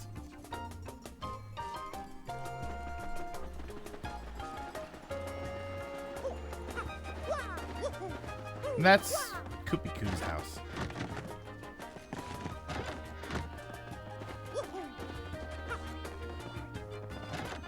Yeah, it's in Poshley Heights. Okay, so that's Koops' place. It's not here.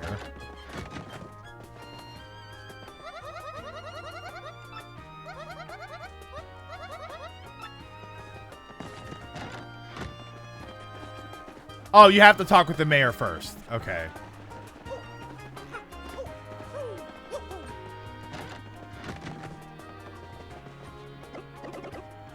It isn't Murphy.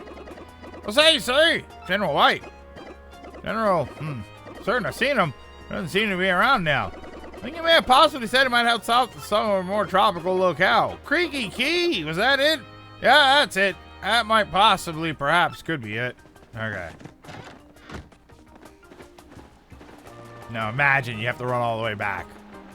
Okay, so it's always it's always probably right near where the pipe is.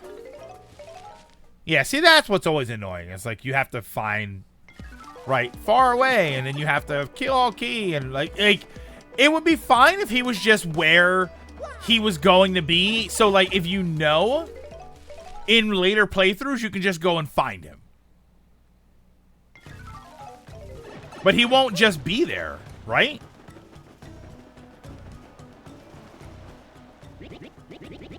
He was here a second ago. Took off right quick. Said he was going to a city that floats in the sky or something. Yeah, this is so much better.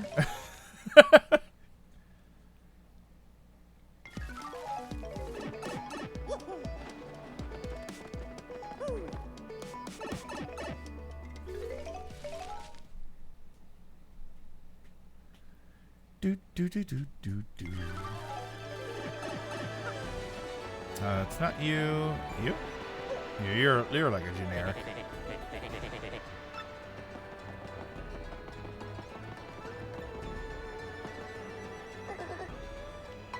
No.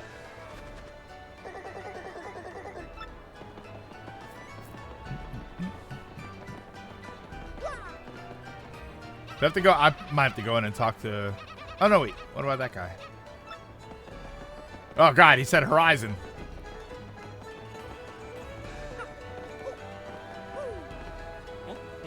Nope. No one will solve my trouble. As I walk slowly away.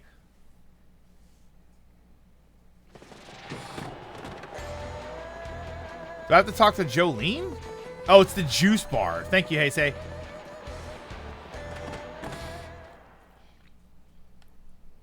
It's the juice bar.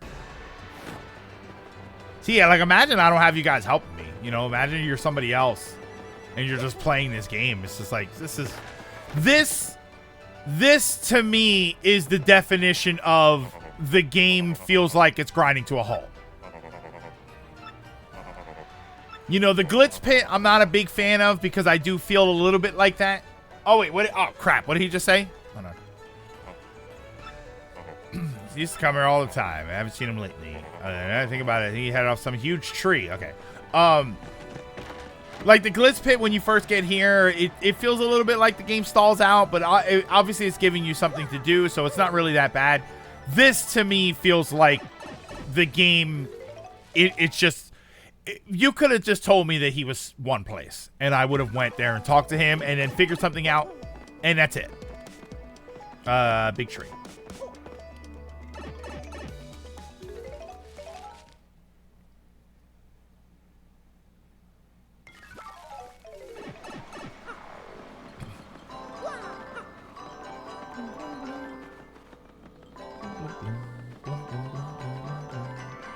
Inside?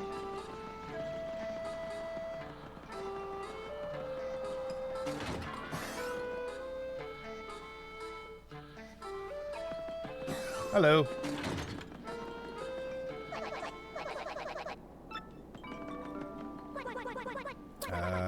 What? Wait, what about you? Oh, there you go. General White. He's an old babam with his great mustache. I have no idea where he went. He may have said he was going somewhere dark. Skyrim! Ah.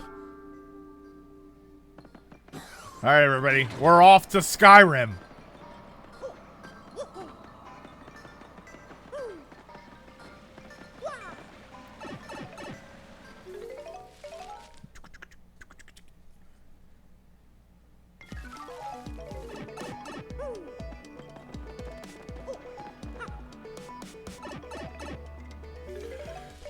At least it's in the 6-star where this chapter is. We're back. Oh, brother. Oh, we're not doing the sticker star thing again.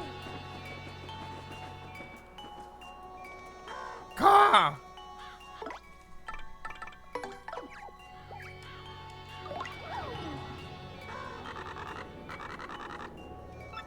Did very poorly on his SATs, and he tried so very hard. We spent so very much. Don't get down on yourself. He can try again, can he?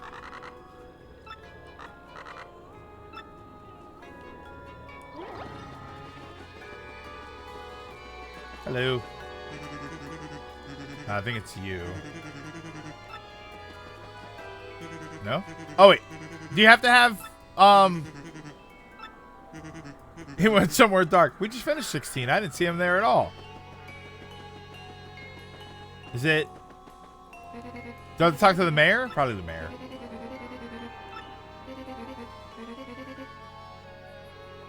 You're a total trendsetter. Oh, she likes my, hey, why is my hat an M? Is it always an M? Hey, experiment. Shouldn't it change to the W? Or the backwards L?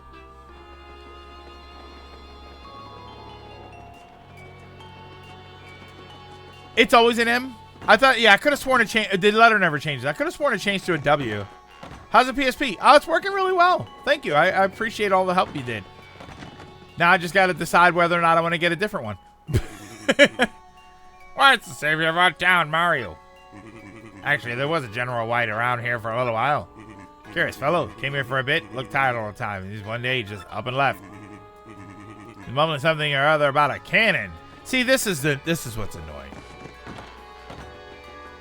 And then you go back to where you were. The M just changes color.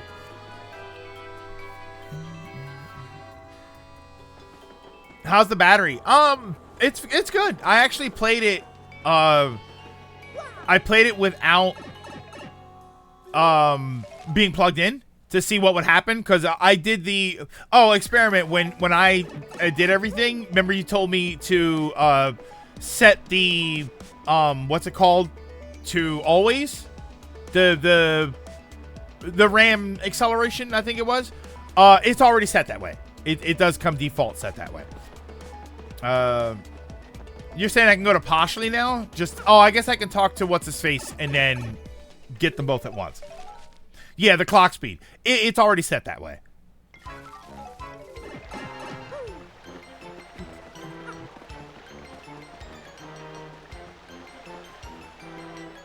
Alright, so the question is it going to be back there or is it going to be in here? So everything's running at 333 instead of... It's experiment. The fact that it's 333 and we are where we are now with clock speeds, isn't that... Is that funny to me? That's so funny to me. Like, it's set to 333 and then you go and buy RAM for your computer and it's at 6,000 and boosting the Switch is I think it boosts up to like 1,800 or something. Like, what's the... Isn't a Switch RAM running at like 1,600 or something? Is he at the hotel? Maybe he's at the hotel. No. Oh wait, is it the guy from the train? Those numbers mean as much to me as 4 trillion points of damage means to you. The Vita only goes to 4, but the Vita is also old, so.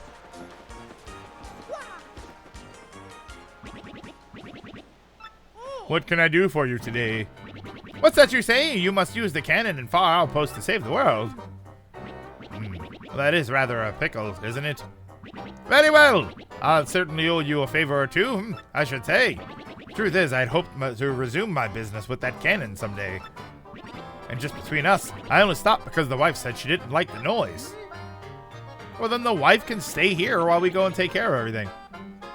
Takes a hefty bit of coin to get that cannon working, so I'll need you to demonstrate just how much you want to use that cannon. For a matter of money, just how much would you pay?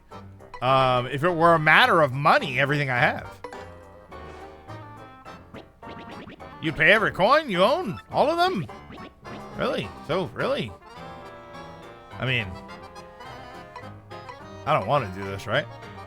He just wants to know that you will, right? He doesn't going to take all my money.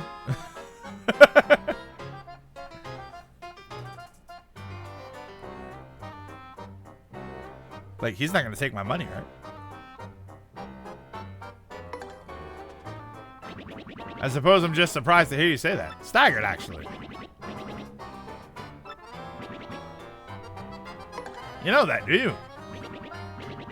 I mean, think of it, man. If you spent all your coins, and I mean all of them, you'd certainly face a great deal of difficulty down the road. But hold on. I want to make sure you're doing this fully aware of the consequences. Are you sure you won't regret this later? Absolutely sure.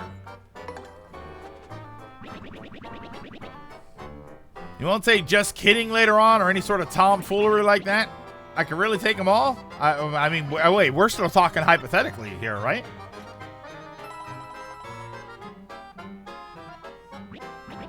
Very well, you've certainly shown me something, sir. I give you my permission for you to activate the far outpost cannon. And I wasn't serious earlier, my dear fellow. How can I take your money? It's a shame, I suppose, but I'll return your money. What good are recovery items in this game? They're very good. They're very good. I mean, you get like 50, you get the ultra shrooms for 50 health, and I mean, bear in mind, you get ultra shrooms for that heal 50 health. I currently have a maximum of 20 health.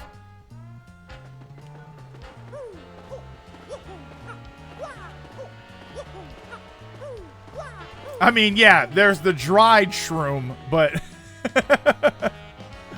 yeah, some of them are clearly designed to be worse than others. Faster CPU, GPU, RAM. Speed means everything performs better if even if only slightly. Well, that's the thing. It's not even slightly experiment because 333 to 222 is a 33% increase. Actually, technically, it's a 50% increase. That's percentage-wise, that's much better. All right, and now I have to run back like normal.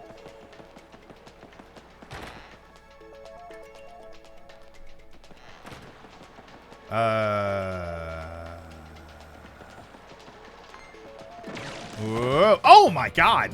I didn't think he was gonna hit me. Yeah, 30's a good cap. I mean, I have 20 right now, and I'm not really struggling yet. I mean, bear in mind, I also have, I think, 2 or 3 defense badges on.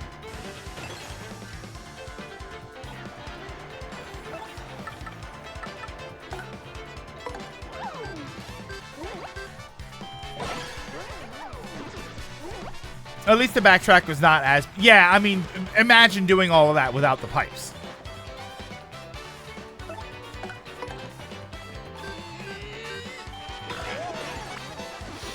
The 2000, 3000 has double the RAM. 64 megs compared to 32 megs on the 1000. 24 megs, which is reserved for games. The homebrew plugins for the 2000 onward that lets you use save states on hardware in addition to TV. Oh my God, yeah. Oh no, I wanted to do badge again.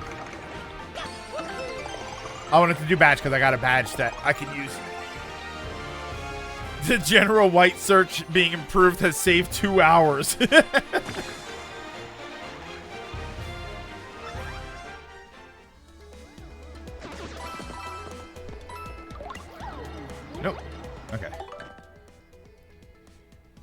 220 HP. I've only got 5. Thank you. Okay, so I'm not gonna worry about pretty. Oh, I wanted to put this on.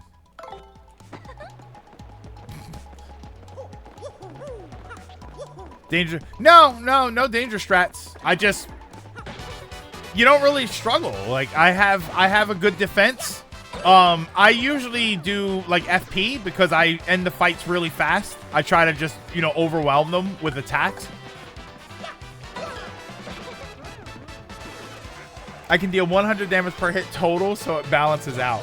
Oh, you're doing like the danger stuff then, Experiment.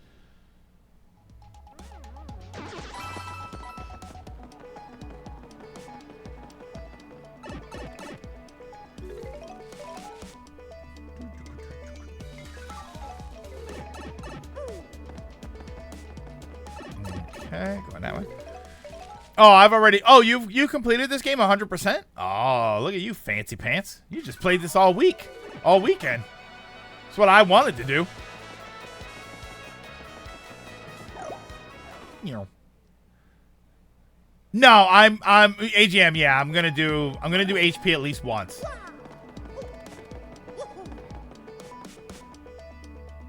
Oh, I did the same thing, and I'm not supposed to do that. Right? I've got to go down and over.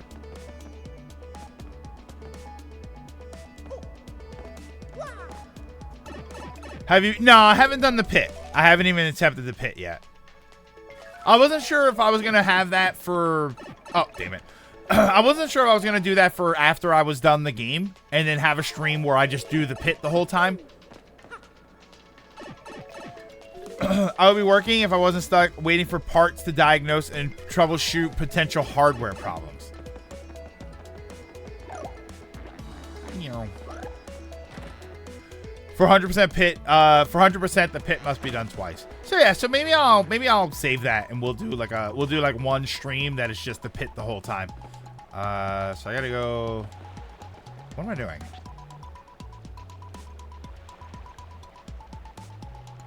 No, I'm going...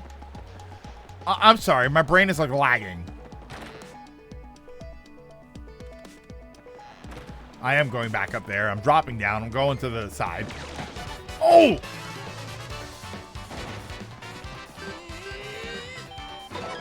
Beat it once before starting a chapter? Oh, that ain't gonna happen. I mean, I already started the chapter technically, but...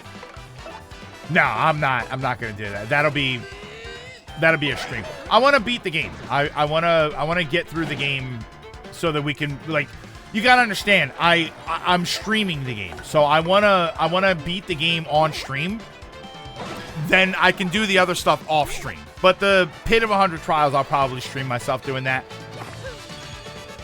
I have to worry about my stream schedule when I do this stuff, because I don't want to be doing this. This isn't the game I want to be playing for the next 3 weeks. Mostly because I also want to play it when I'm not streaming.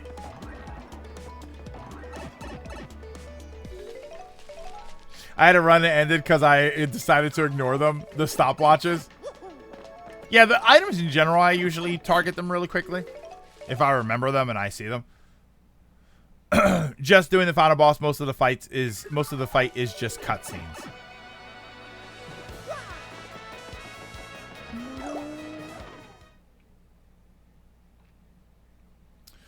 Suspecting it's the expansion pack and not have to trace bad solder joints. Oh, and recap the entire thing. If I have to do that, I might say F it and give it native HDMI while I'm there. Did that for a cheap 20 pounds. I converted it from a PAL system to an NTSC one.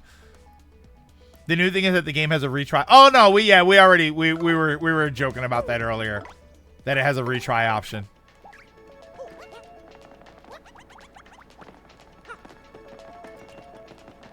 Yeah, God, they gave it a retry option. It's like I still think my favorite response. Apparently, I guess the Doom Twitter page responded this to somebody. I'm assuming it was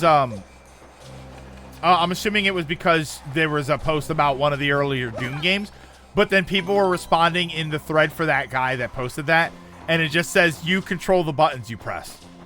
That's why I posted the thing with Homer Simpson putting the tape over it. Yeah, it was during Doom. Was it Doom Eternal? Yeah. Yeah, you control the buttons you press, and a lot of people were responding with that.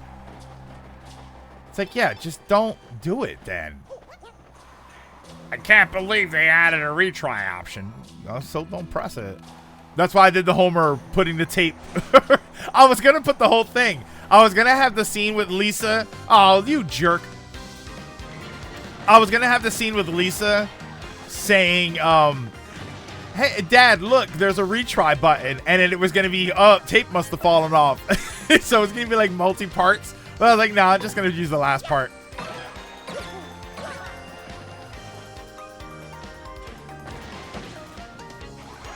Ah, damn it. Hold on.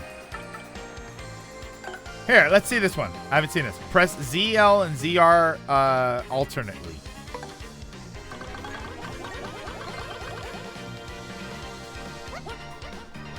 Nintendo game of all things have accessibility retry.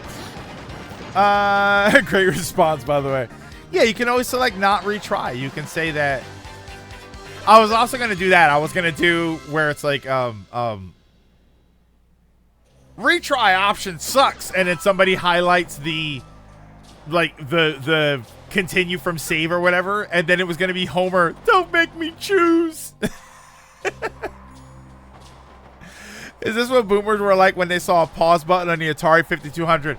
No, because nobody bought the Atari 5200. Poor system. Oh, what the hell? How much new content is there in this game? It's just a few bosses. I don't even think it's a few bosses, to be completely. Oh, god damn it! I have to switch out stupid Stampede guy. Hang on one second here. Ah. Stampede.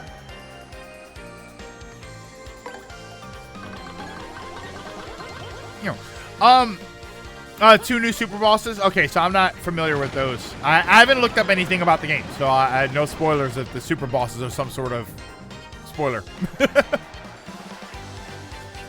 What was the deal with the 52? Even the Atari Mini, it's like the console itself was built differently. The console itself was built very differently. It was meant to be like the arc. What the hell? There were two of them? I'm trying to change out what's his face, man.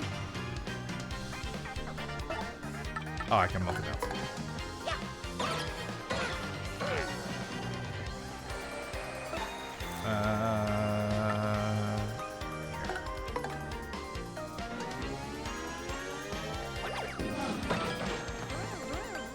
Okay.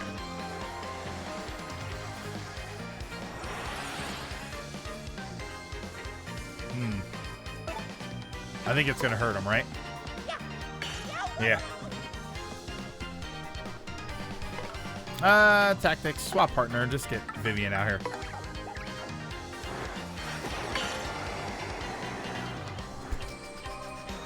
Auto combat actually wasn't a great.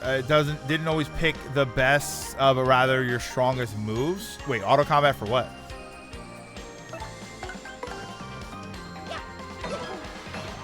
Two of the prerequisites are correct, but needing to be post game. Okay, yeah. You can take on one of them. Yeah, I'm not gonna do any of that stuff now. That's the thing. Again, you know, I'm streaming, so I need to do things that like streamline the process. Yeah, so read the post above that. Oh, that was my argument there too. People complain about auto combat, how it removes tactics, and I'm like, then don't click it. See, I can't really respond. I haven't played 13 since I tried to play it before. What time is it? 5:50? Oh, okay. So, all right. This isn't going to be automatic, right? I'm going to have to talk to them to trigger this.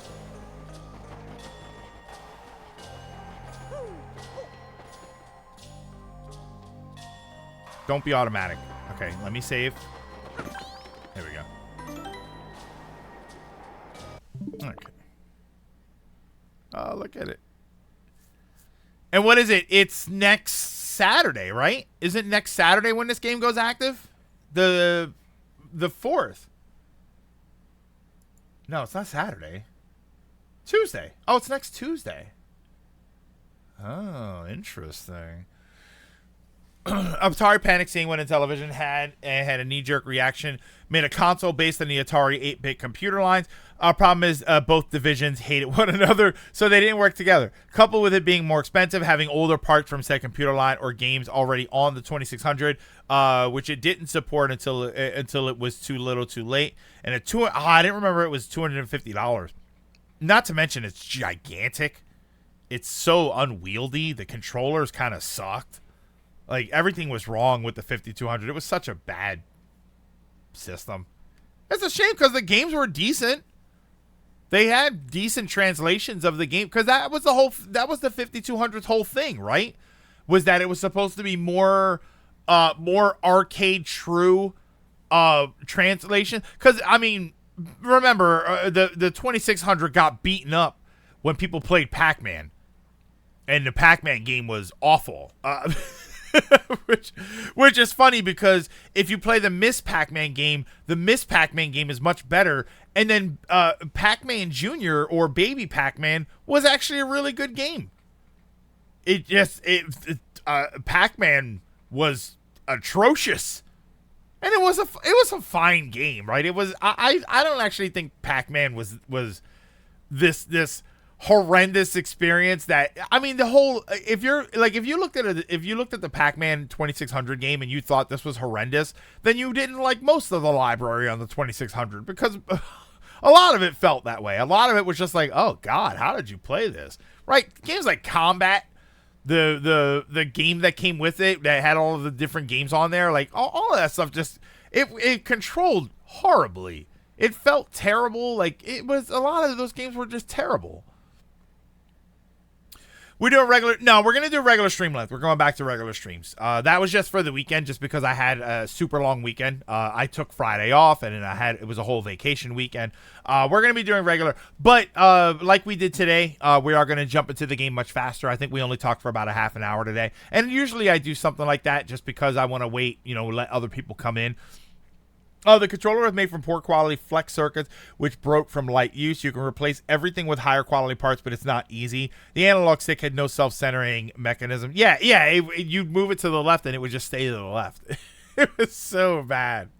It was such a bad controller. All right, give me 1 second here.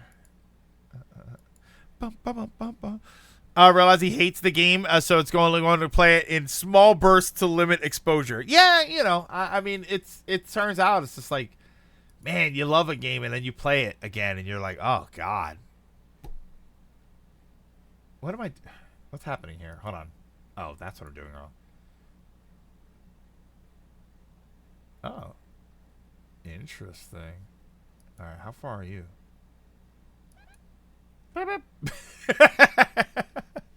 So how far are we from the ending? So this is we're in chapter 7 right now. We're sort of technically at the beginning of chapter 7, and then there's chapter 8, and then that's it. But these are long chapters. These are a little bit beefier. Like, obviously all the running around and stuff today. There's chapter 7, which ends up with you getting the star, and then there's chapter 8, which is basically the last sort of area, which is, if I remember right, that's a lot. There was a lot to that. There's a 2600 adapter for the 52, but it only works on the later 2-port 5200 model. I have a 4-port model, which I don't even think it works.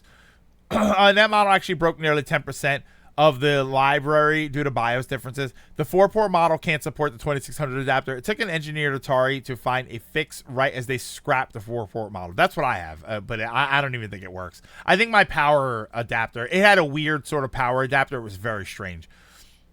For 15 years, I played Mass Effect 1. Going through the game with a fine-tooth comb right now, and I still remember everything. I mean, hey, hats off to you. I don't remember that well. Mass Effect, I think I've only been through Mass Effect 3 times, and that includes the time that we played it on stream.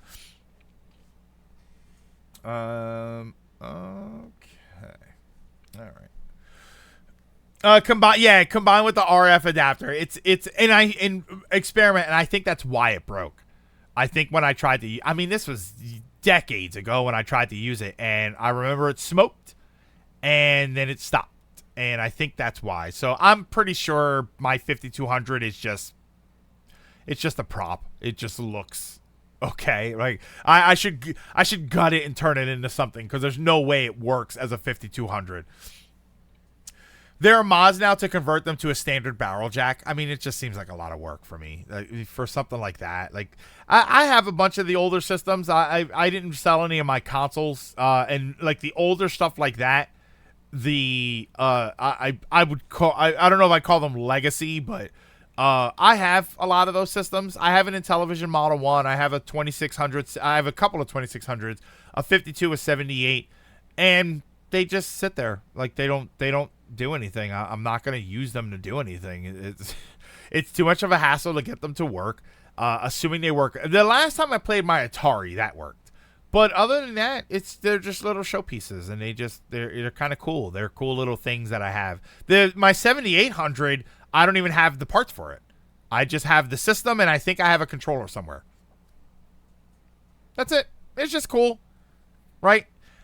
You know what I'll do, experiment? I'll gut my 5200 and I'll convert it into a PS4. It's like, is that an Atari 5200? Yeah, it plays PS4 games.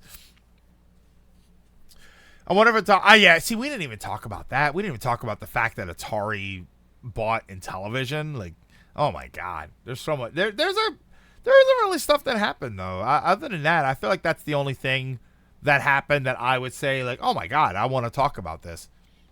I'm curious to see what they do with that, though. Like Atari with Intellivision. Like, I don't even know, because they didn't buy the Amico stuff. Apparently, the Amico stuff didn't come with the deal. So they have all of their IP. I'll tell you what. Whoever Atari got to make their Atari 50th collection thing, I would like for them to do that with Intellivision. Now that they have access to that library of games, I would like for them to make an Intellivision collection as an informative piece, if anything else, right? Atari, it's cool for an information piece and a sort of documentary game, but Atari, like, is a more well-known thing. I think it'd be a little bit more fascinating for Intellivision, since I would argue that there's people out there that don't even know that Intellivision's a thing. Outside of the Amico, they would not have known Intellivision was a thing. It just wasn't a popular system. It was, as far as I remember. Like, even as a kid, I didn't have one. You know, and I don't mean that as, like, we had all the systems as a kid. I mean, like, my Atari was a hand-me-down from somewhere else. My 52 and my 78 were purchases that I made later. But some of that stuff was hand-me-downs because there were Atari 2600s everywhere. But things like Intellivision just weren't just sitting around the way Ataris were. 79 plan to overhaul it. RGB and composite out. Recap standardized power jack to match the Model 1 Genesis Master System. Oh, they did talk about it post. They own the Amico stuff. Oh, do they? I thought it was determined that that it didn't include the Amico stuff. All right, so that is going to be kind of interesting then. I mean, what do you do with it, right? What do you do with the Amico stuff? Did okay at first, fizzled out fast. Once the ColecoVision came into play, before everything fell victim to the U.S. collapse, and it just kind of, yeah. So Intellivision is not, but even then, like, even when you go back and you talk about revisits and stuff, and you know, they came out with, like, there was an Intellivision collection, I think, for the PS1 and I think the PS2, and then that's it, and nobody ever really talked about those games anymore. Alrighty. It was technically the first 16-bit console. Technically. Okay. But that is going to do it for today. So thank you. Thank you very much, everybody, for stopping and for hanging out. Very, very, very much appreciated. Tomorrow we have off. I believe we will have off tomorrow. I know that we had like a weird sort of schedule where I had to miss yesterday. But I think we will still have off tomorrow. So we should be back on Thursday with more Paper Mario. We're going to be jumping right back into the game, jumping into Chapter 7. We probably got, I don't know, maybe 3 streams left, depending on how I play the game, of Paper Mario.